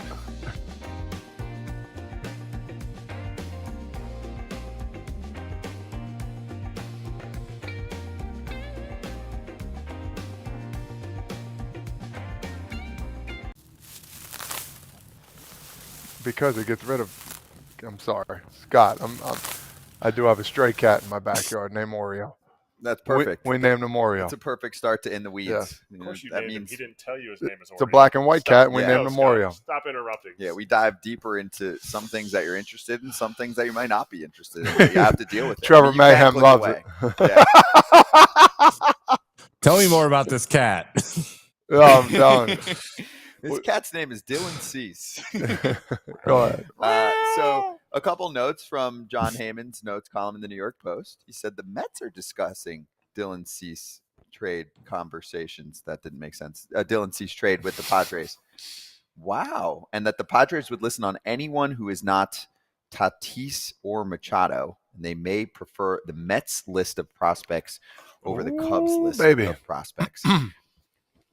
We talked about this at the beginning of the offseason, Trevor, and I had a hard time understanding why they would trade him. I still have that, but I guess it's becoming more of a reality. So I think we can't cover this enough. Dylan Cease finished in 4th place for Cy Young voting in the National League last year. He is an ace. He is a number 1 starter entering what I believe is a contract year. This could be, yes, it is. This could be a massive, massive pickup that could shift the way a division plays out or even a freaking postseason. So your thoughts on all of this. And I mean, if you're a team that thinks you're going to win a World Series this year, you should be all over trying to acquire him. Agree? I agree wholeheartedly. He's a guy. He would be a major prize. I would say even beyond. I was huge about everyone needed to be in on Crochet to start the year or start the offseason. Red Sox ended up getting him. Cease is one of these guys that you need to go even just for a year. Go get him, Orioles. So I if you're not reaching out and seeing what they want, you're not trying hard enough. And if it's the Mets. Now, no shade thrown, but Heyman, if the Mets get him, now that is an A+ offseason. Okay, that's what that looks like. Johnny Hayes. If they add Cease, that's a big deal. So, anyone's a better team with Dylan Cease, obviously.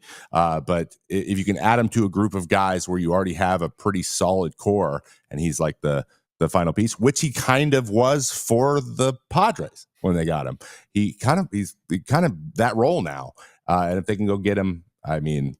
That's massive, and it's when it comes to prospects, there's a lot of teams that can out prospect trade the Mets. So if you're letting him go to the Mets at this point, there's no excuses for the teams that have the prospect capital to go get a guy like that.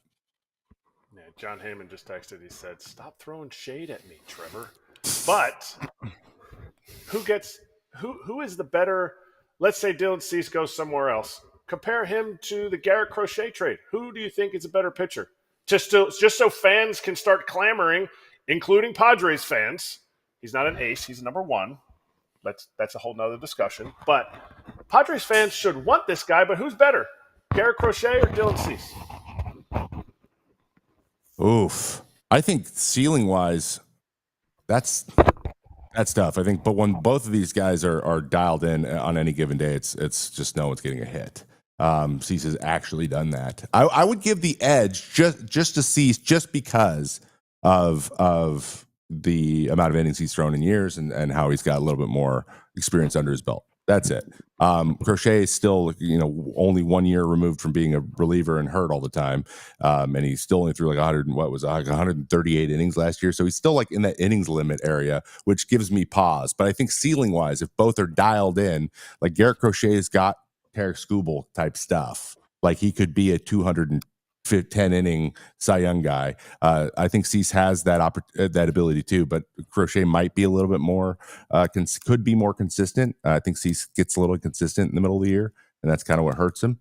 He's got some clunkers, but if he cleans that up, he's just as good as anybody in the league. So that's a good question, but I'll give the edge to Cease just because of the experience.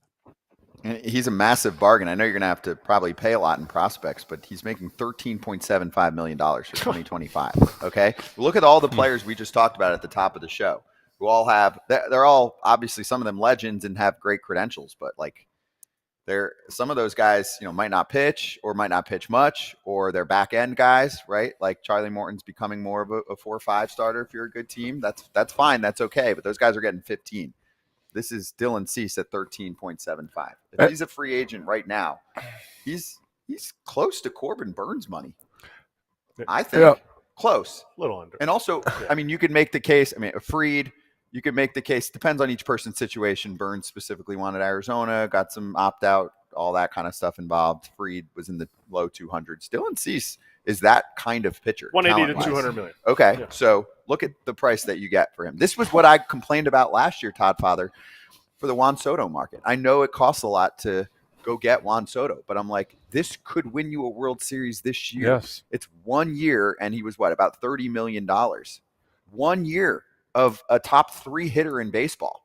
This is the one time where, you can't necessarily give that guy the 700 plus million, or in this case, the 200 million in the offseason, but you can get that player for one season. And how are you beating the Dodgers? Like, people keep forgetting this is the best team ever put together. I mean, pretty much. If you want the truth, Steve Cohen is not afraid now. They have to get more. They're a good team. I don't care what they do in their division. They can win their division, but they're still not beating the Dodgers. So to find a way to get rid of some prospects, I hate the word prospect. I because they're not I don't know. They're minor league ball players. I want guys that are in the big leagues. I want big league caliber guys. Until they get to the big leagues, then I could give them a different name. All right, you're a prospect, great. Whoop-de-doo. Get rid of him. Get somebody who's established, who's a top 4 guy, like you said, every year to fight against now the evil umpire in the West. And I also looked this up because I was pretty sure it was the case. I mean, insiders who know what they're talking about have mentioned, this goes back to last year, the Orioles loving Cease, and they pursued him last year, but obviously lost out to the Padres, who ended up acquiring him from the White Sox. I could not agree more, Trevor. The Orioles are a very, very massive ace short of being a World Series winning team. Are they a playoff team? Probably. Are they a World Series winning team? No. They do not have guys. Obviously, they have some, but I am not comfortable with that rotation. How about we start with winning one playoff game? How about we start there? That's a great start. Yes, that is a great start. Why? Why would they push in right now? Why would the Orioles push in? And they lost Corbin Burns. They're not. It should show them that, hey, it really helped us last year. We had some injuries. Bradish went down. We still had Burns to anchor this. Except if they're going to do it, to me, redo the mistake that they made this offseason. Sign him. Mm-hmm. You have a whole year of him. You get to show him how awesome it is to play with all these dudes in Baltimore. You trade for him, and then you sign him, and then you're like, whoa, we just traded Kobe Mayo and whoever you want to say from the system for this dude that's going to anchor our rotation for the next 7 years because we extended him or we signed him in free agency. This might be a good time to bring up how the Orioles will not miss on any players because of money, right? Mm-hmm. That was the quote. They won't miss out on any players. Liar. Because of money. Bull sugar. I just wanted to make sure we spent some time on this, Trevor, because it does feel more and more like Dylan Cease is going to get traded. And the 3 examples we brought up are perfect. The Cubs are a fringe playoff team. This could help the Cubs get in the playoffs or win a division. The Mets should be a playoff team. This could help them slay the dragon and beat the Dodgers. The Orioles are a playoff team. This could help them actually win a playoff game and do some damage in the postseason. Oof. That's how big I feel. That one hits hard. Yeah. So I'm curious to see what happens here. Now, the other side of the spectrum is, whoa, the Padres are going to lose that's a big boy. And they were a win away from, in my mind, a World Series, Trevor, because I think if they beat the Dodgers, they're beating the Yanks. I think they were a better team. Feel pretty good about that. Who'd you pick to win a World Series last year? I don't remember. What I had for breakfast. I think it was the Padres. You didn't eat any breakfast. It's probably no, that was 2 years ago. Oh, all right. 2 years ago. That's why you're on the Padres train right now. Okay, I got you. Well, because they're losing a ton of players recently. Trevor, Jerks and Profar was pretty damn good last year for San Diego. He gone. Dylan Cease might get traded. Ha-Seong Kim obviously was hurt down the stretch, but he's been a big part of the ball club. He's a great ball player. Yeah, I don't know. I really liked what they put together. All right, let's also cue up this little thing from the O's owner. There was a really good show called Mayday the other day that talked about him. So let's see what the Daily Show host had to say about it. Rubenstein told Yahoo Finance during the World Economic Forum, I suspect we'll probably have something closer with NFL have NBA have, but there's no guarantee of that. Why do you think that, David? I think David thinks that because David's used to getting what David wants. I think that like he says things like that without giving any of the nuance, like why it doesn't exist yet. And he just thinks that like if he just wishes hard enough, it will. But no, it won't. It won't just happen because you want it. And that genuinely pissed me off to a level. It blew my mind. He's like, man, it would be really nice to have this super advantageous to the ownership group system. I really wish we had it. No. But I really hope you understand why you don't have it. I know you've only been around for a year, and you lost the division at the end of the year and then signed nobody. So maybe baseball isn't actually the reason you own a team now. Maybe it's for other reasons. We don't share in cap businesses in life, do we? Do we? Oh my God. Yeah. So that was, and also you didn't say at the beginning, that it was in reference to him making some very blatant, just like blanket statements about a salary cap. Man, I really hope we have a salary cap like other sports do. It very much had tones like, I don't understand the other ones do it. Why don't we? I'm like, maybe you shouldn't own a team until you know the answer to that question. because you don't own it because you control all your players for twice as long as all the other sports. That's why. It's that simple. And you're a prime example of having an entire team full of guys who've been there for 2 years and you're going to control them for the next 4 or 5 and you won't trade any of your prospects. So like, that's what you're doing. So you should know that that's why you don't have a salary cap. And then he said, I think we're going to get it soon. Why? Why do you think that? You have to be given it. Well, you're not just going to take it. You have to be given it. So, it screamed lack of understanding, which is not great. A great look, in my opinion. Especially, they had the Angelos things there, and people were not happy with them, and they're glad they were gone. But are we gonna? Is this exciting now? Like to have this now? Like it really, really frustrated me a lot, and I don't like to. I don't like to hear about salary caps flippantly thrown around like there's some sort of they're fair in some way, shape, or form to anybody but the people who own teams. Mic drop. And it's the cure. It's the cure to everything, right? Because as long as we have that, then we'll just have the Chiefs in their Super Bowl every year. Yep. We'll have LeBron in the NBA we have the most finals parity of year. Any sport. Yes, by far. Payroll in the NBA is completely. Yes, payroll in the NBA is much more tied to success there, and they have a cap. So. Woohoo! We're rooting for that. Just because a few teams do not represent their fans. What the NBA is doing right now. That's what we need. Yeah, that's really working. That's really working. All right, next up, we're gonna get back to our player interviews. We got Victor Scott II, the speedster of the Cardinals, coming through.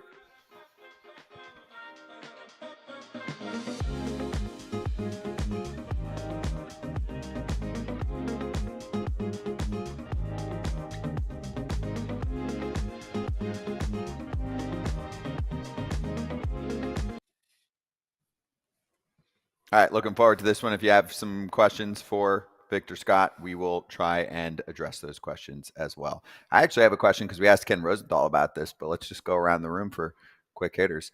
Lance Lynn as a closer, I personally love it. Mm-hmm. Sign me up. You love it? Agreed. Okay. Agreed. What?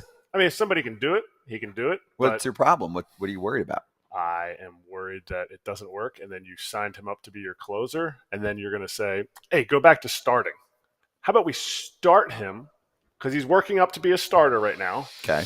And the reason he lost weight was to get some of that, crankiness out of his knee. There might be no more mass, doesn't equal gas. He's not a velo guy. I just feel like Lance Lynn wears guys down throwing strikes. At the end of the game, Trevor can attest to this more. Maybe I'm way off. At the end of the game, dudes are coming out swinging. He's going to have to throw some more balls, which is tough for him. He doesn't throw a lot. He throws a ton of strikes, which is a good problem to have.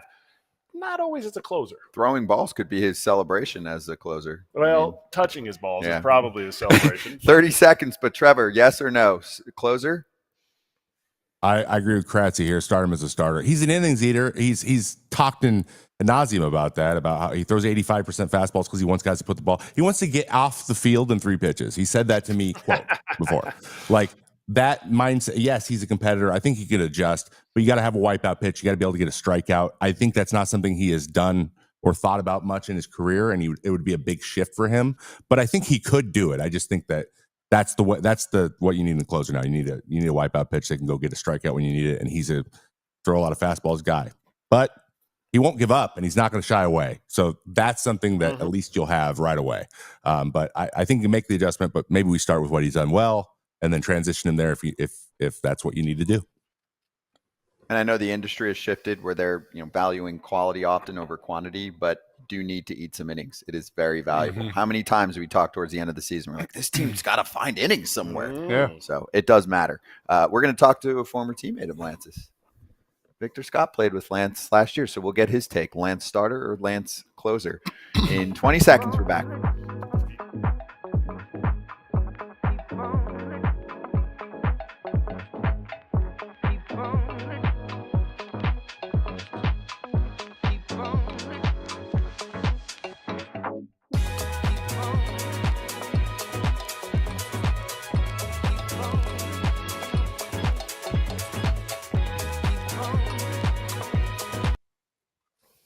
Here we go. We're back with Victor Scott II, St. Louis Cardinals outfielder, speedster. Excited to have him on. We had you on. It's probably been, Kratz, almost a year. We had him on, I think it was Arizona Fall League Yes. last year. So yeah. Victor, how you doing? And tell me about life between last time we had you on and now. Yeah, you guys can hear me good? Yeah, you sound great. Okay. We got you. All right, perfect. I mean, dude, life was pretty crazy. I mean, I was fortunate enough and blessed enough to make my debut this past year in 2024 in Dodger Stadium, so that was pretty sick. Had like some ups and downs, ended up coming back up like later in the season, did pretty well. So I mean, it was a lot to take in this season. It was a lot going on. It was pretty cool moments, pretty bad moments, but I mean, hey, we lived through it and we keep pushing. Victor, I need some clarification because I learned something new about being a junior or a second. Okay, I didn't know this, but I was told that juniors are always directly following their father, but second can skip. So if your grandpa was Victor, you can be the second. Is that? Do you know anything about that? Is that true? And which one are you? I'm the second, but I get so much for it with people being like, "Yo, you should be a junior," and it's like, I mean, I got second on my birth certificate, so I mean, I'm just gonna roll with that.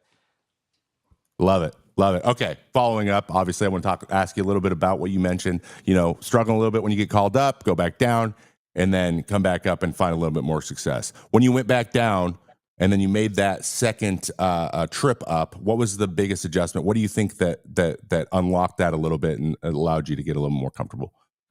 Yeah, I mean, big league pitching is pretty tough, man. So I had a pretty like really simple swing, and guys were just getting me out, like ground balls to second base, fly balls to left field, kind of that split of like flare to left, ground ball to second. So I kind of just made a really big adjustment by adding a leg kick, give me a little bit more adjustability, kind of add a little bit more pop to my swing too. So I mean, it started to play a lot more, started to have a little bit more success. So I mean, that was kind of the biggest mid-season adjustment I had.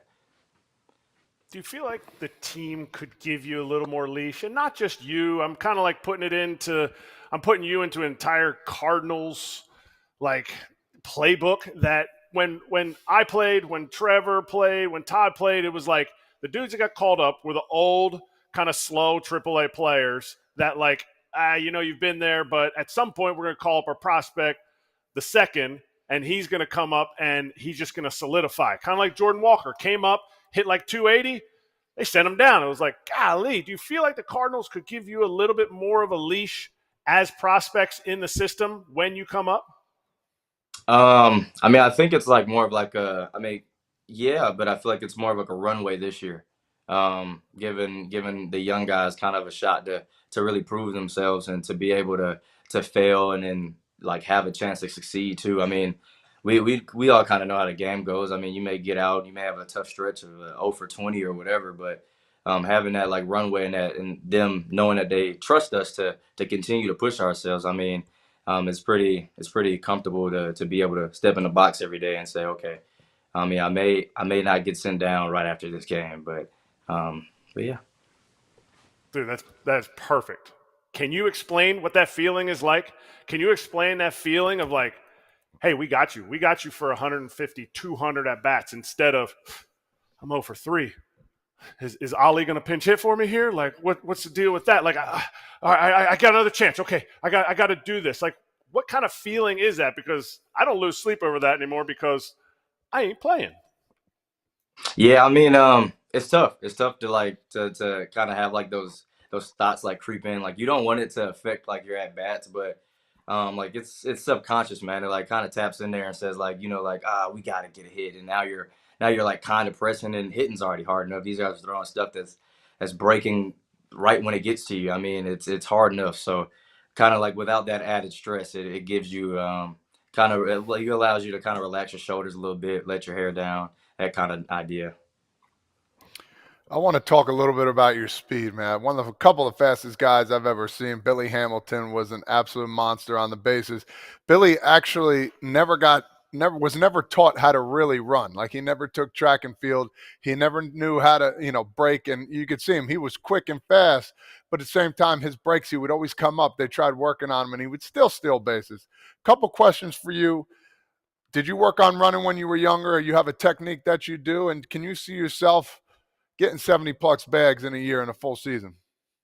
Yeah, no doubt, no doubt. My dad and my mom, they were both track stars. So my dad would like, and on top of the baseball stuff, he would take me out and tell me, okay, this is what you need to do. This is what good form looks like. This is what bad form looks like. So he'd kind of tell me the two differences, and then the ability to really like get out the blocks, as he would say, but it's get out the box in our sport. But kind of like learning that at a young age helped me out with being quick, with being fast, and like learning the mechanics for running. But I forgot the second part. The second part. 70 plus bags in a full year. I mean, you got 94 in 2023 and 132 games. Talk to me, doggy. Let's go. Yeah. The goal is 50 plus first, and then once we get there, we'll keep building for sure. All right. I like that. Respectable. All right, I don't like that. I don't accept it. All right, we're going 162. You are in the big leagues. Okay, because rest in peace. Ricky Henderson passed away this year, but Ricky, how Ricky would answer this question, I want you to channel your Ricky. All right, you got 162 healthy. You're running. Give me a number, like ideal in your head. Be like, this is me. Just dialed in. How many bags could you get in 160 games, especially with the pickoff rules the way they are? I'm gonna go with 85 to 90. I'm gonna go in that stretch. But if I was Ricky Henderson, I'd talk in third person. So I would say Victor's gonna get 85 to 90 bags. Love that. Exactly. That's exactly what I was asking for. That is tremendous. All the tools in baseball, like everyone talks about the 5 tools: hitting, arm strength, defense, power, speed. You obviously have an 80 grade speed. Would you trade that for an 80 grade on any of the other power? Now you'd have to trade it like you would have to take my speed, 20. Okay, you would have to take that to get rid of that, but then you'd have an 80 grade. Which one would you choose? Dude, I think I'd go hit tool. Yeah. Like, I mean, you're on base. Like, hey, that's the hardest part to do in the game, like via walk, hit by pitch, but especially getting hits, 80 grade hit tool. I mean, you can hit that 80 grade hit tool for sure. So I go there. That's my trade off. That's a good answer. That is not an answer that I would think coming from somebody that's just coming up to the, like everyone says, oh, I want 80 power. I want Pete Alonso power. I want Kyle Schwarber power. I want pop. But hit tool, you're clogging up the bases, kid. I mean, they're just giving you two outs, 2 hands on the outs every time. Like, one, you ain't going nowhere, Victor. And you're like, what? But I want to. But they're like, no, you're Kratz now. But no, that is a good call. I think there's been one player, I don't remember which publication, that got an 80 grade prospect-wise hit tool. And I think it was Vladdy, like recent, in the past 10, 20 years or something like that. So, yeah, Vladdy's hit tool, not bad, right, Victor? Something like that? Yeah. I mean, we've seen what Vladdy's been doing over the past couple of years since he's been in the league. So 80 grade hit tool is at any level. So, I mean, definitely got to go with a hit tool. I like it. All right, I'm going to bring in one or two fan. Here's Brandon said, when VS2 comes on, can you ask him what it has been like working with Cardinals legend Willie McGee in the outfield and what it's like to have John Jay now to help out in the outfield? That's right. Jay went from Miami to St. Louis now. Yeah. I mean, Willie, he's a great guy. He has a ton of knowledge. I mean, this is a guy who's a red jacket, which is like a Hall of Famer in our organization. So, I mean, he's extremely well valued. He has a ton of wisdom. So like getting some information from that guy is, I mean, anything he drops pretty much. But I mean, John Jay, he's a great guy. He's high energy. He wakes up early mornings when he doesn't have to. I mean, that's kind of the guy he is. But he has a ton of knowledge too, man. We've talked a lot about like route running and a lot of playing defense and first steps. So getting to work with him a few times, and of course, like over the course of the season, I mean, I'm looking forward to it. But working with him has been pretty cool as well. Now you're down in spring training already, or not yet? Down in Jupiter? Yeah. I'm down in Jupiter now. Is John Jay down there yet? I mean, he's sprinkled in a couple of times, but I think he's on vacation. Supposedly coming back pretty soon. But I mean, he's enjoying the off season, so can't blame him. Oh, this guy does that.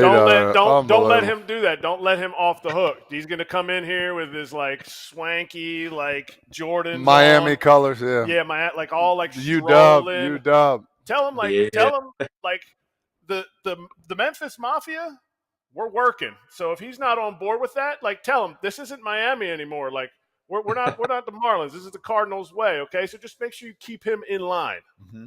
Yeah, no, he's a. I mean, he's a cool dude, man. He's a cool dude. So I mean, he's got J's. He says he's got shoes for days, man. So, he's trying to. I'm also a shoe head too. So like, going to be able to talk with him about and whatever else. I mean, he's a cool dude, and we're gonna keep each other all right through the course of the year. Yeah. What's your best shoe favorite? No, we can't see them right now unless they're right next to you. What is your go-to? Go-to? Sheesh. It depends on where I'm going. But if I had to put something on with a suit, I'd probably go with like a Louis Vuitton or like a Burberry or something. I don't know. Okay. All right. I like that little Fancy. Burberry. I haven't Yeah. heard Burberry in a while. Damn, you got more than one choice? That's crazy.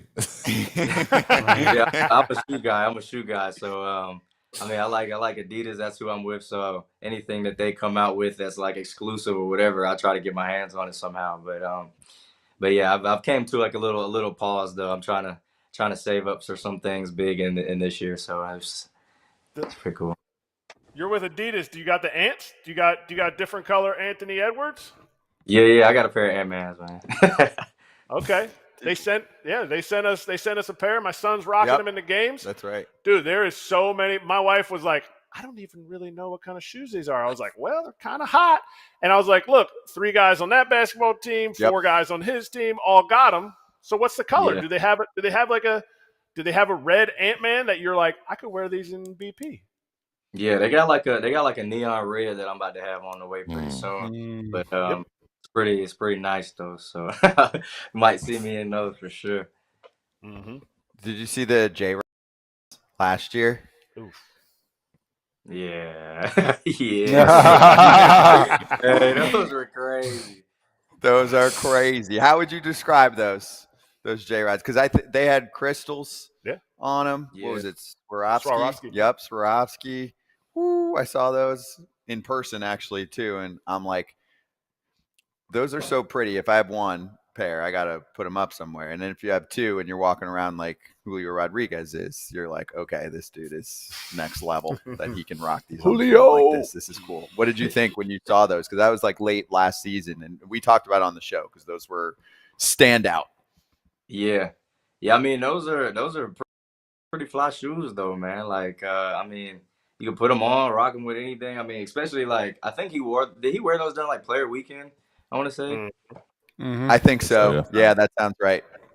Hey, the crystals on them are crazy though. I mean, it has that flair to it too. So, I mean, hey, he's rocking it for sure. Yeah, once you get 70 bags, that's Victor Scott with some crystals right there. All right, I got back to ball. I got one more for you, one more fan question I promised I'd ask. So Chaim Bloom enters the organization, right? And then he's going to take over. That's all public with John Mozeliak, who I've known for a long time. Obviously, Mo's put a really good stamp on this organization. They've been very, very successful for the past 20 so years. How do you think it'll change? And, does that stuff trickle down to players when someone comes in, especially from a different organization? The Cardinals have had so many people in place for a long time. There's a voice that's come from the Rays, the Red Sox, etc. Is there anything that ends up affecting you guys, obviously in a positive way?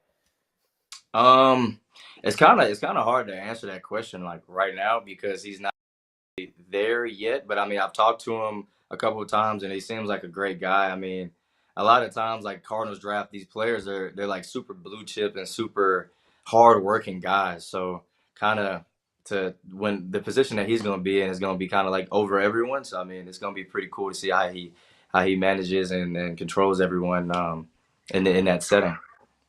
I like that. Well, we will see you in Jupiter, Florida. We'll bring our shades for John Jay.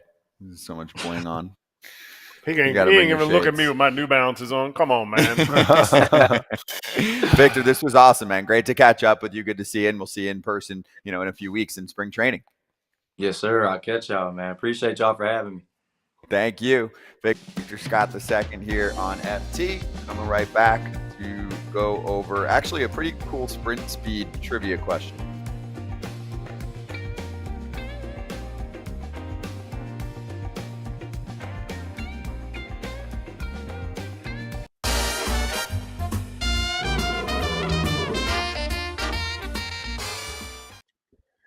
Need 4 over-unders, okay? The Tigers, BetMGM futures, 83.5 wins.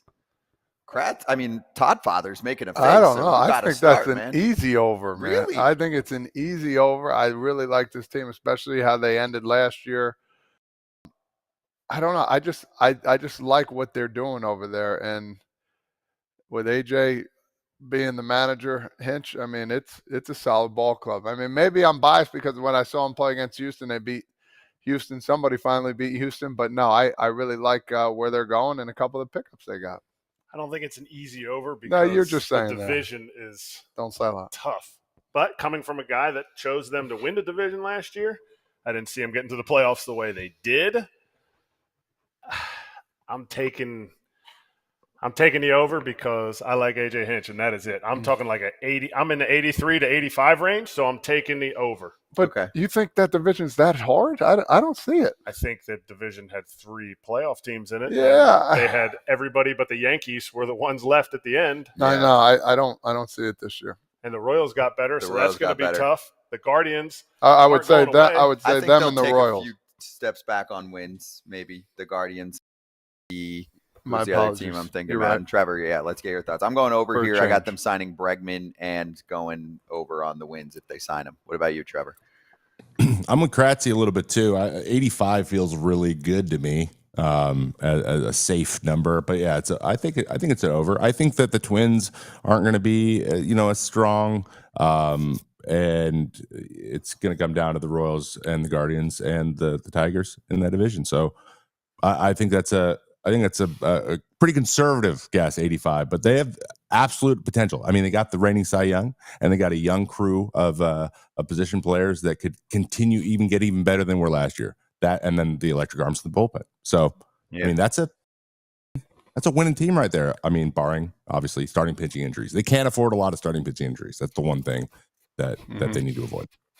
I need a Flaherty, maybe. Also, Jackson Jobe should have. See, a now nice you're rookie going. I season. need this. I need that. It's either yes or no right now. I already said over. Yeah, I'm but in. then you said it, unless they get Bregman, you put that No, in if there. they get Bregman, I feel better about it. Right Well- now, I'm sneaking over. But if I get a Bregman and or a Flaherty, I feel better. But I'm going over. I'm with you. We all went over. Quick look here at a get your cash back on the first or second field goal bet offer that's on BetMGM. Gambling problem or concern? Call 1-800-GAMBLER.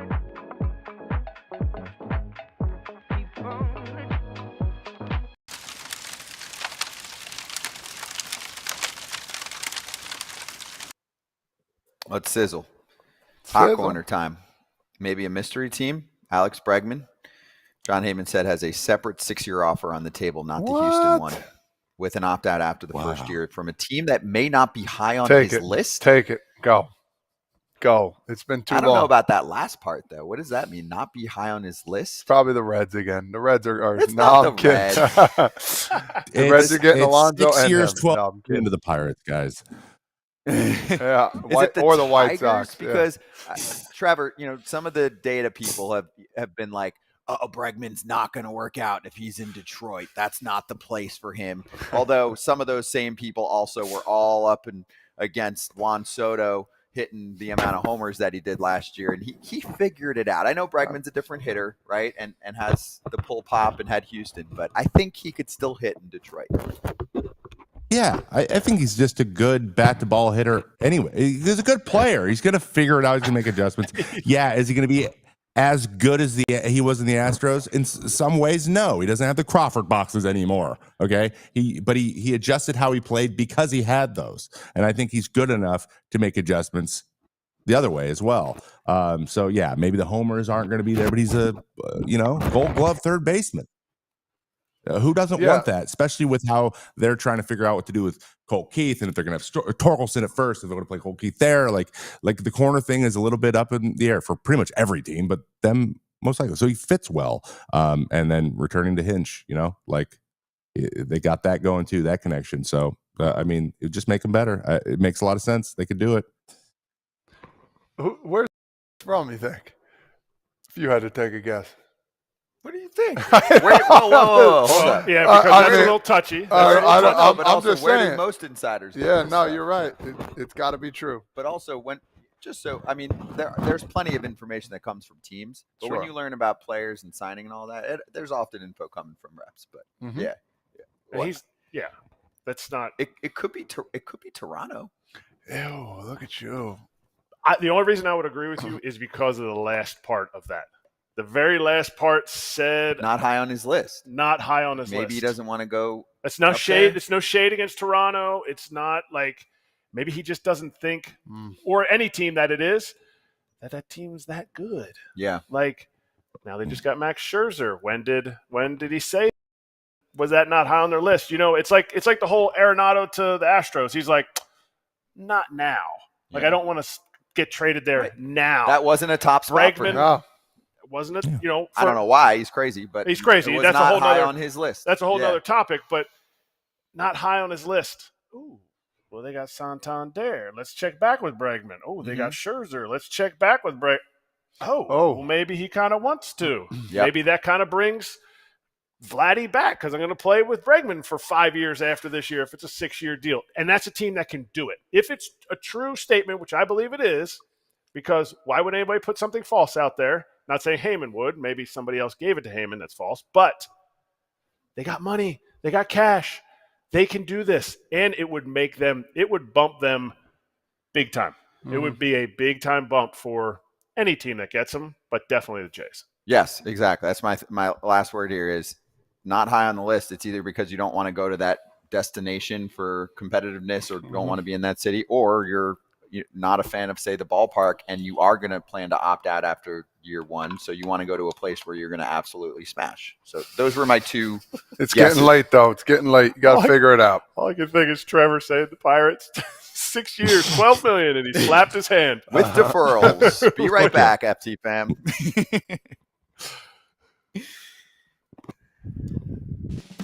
Be right back.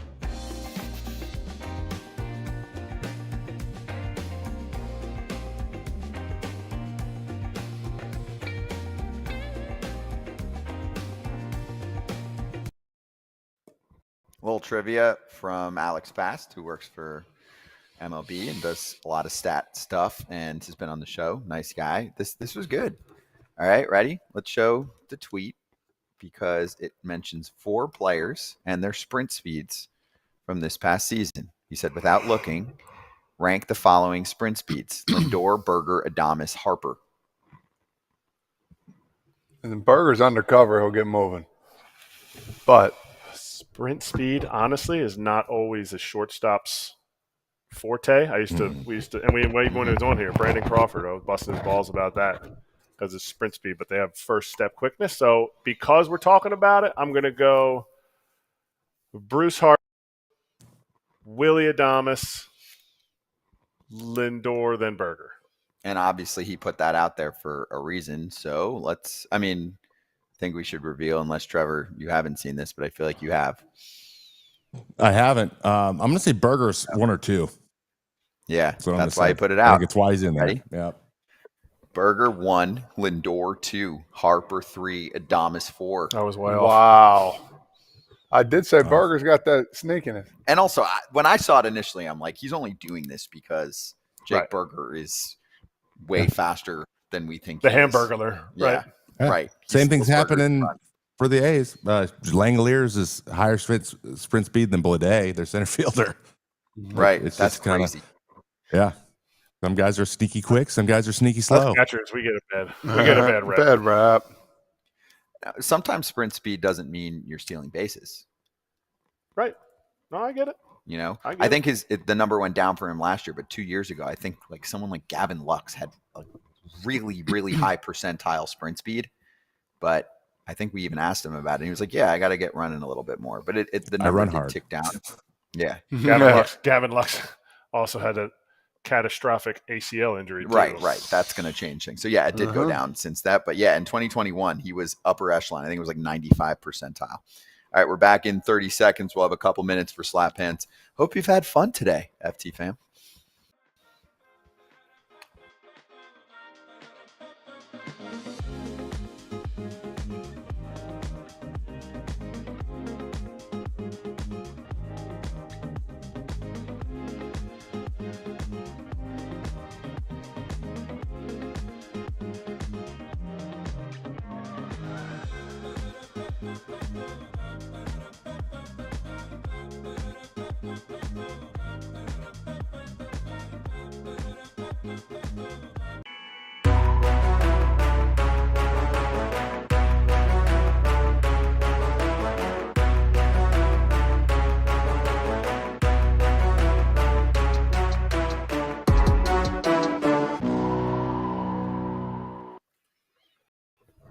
Yeah, we can run it. If you got it, let's show Trevor's quick clip about ins and outs of 2025. Baseball edition 2025. Let's get it.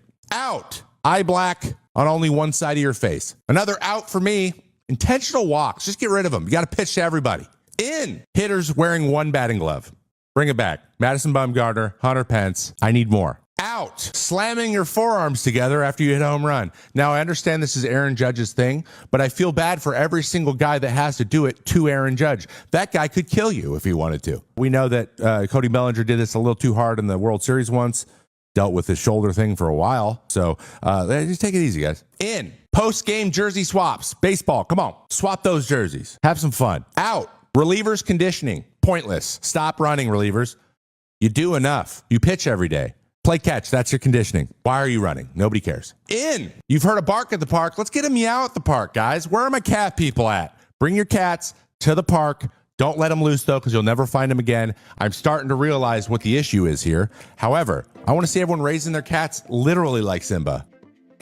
That was really good. Solid. That was awesome, Trevor. Jersey swap, too. I love that. Yeah. Love that idea. That's Show an your easy hat one. while I say bye. Yeah, that is an easy one. Junior Caminero on Monday, by the way. Cookies. Cookies. That's a nice Cookies. hat. The pink is nice. Neon The only pink. jersey swap I want is jersey swapped into Canada.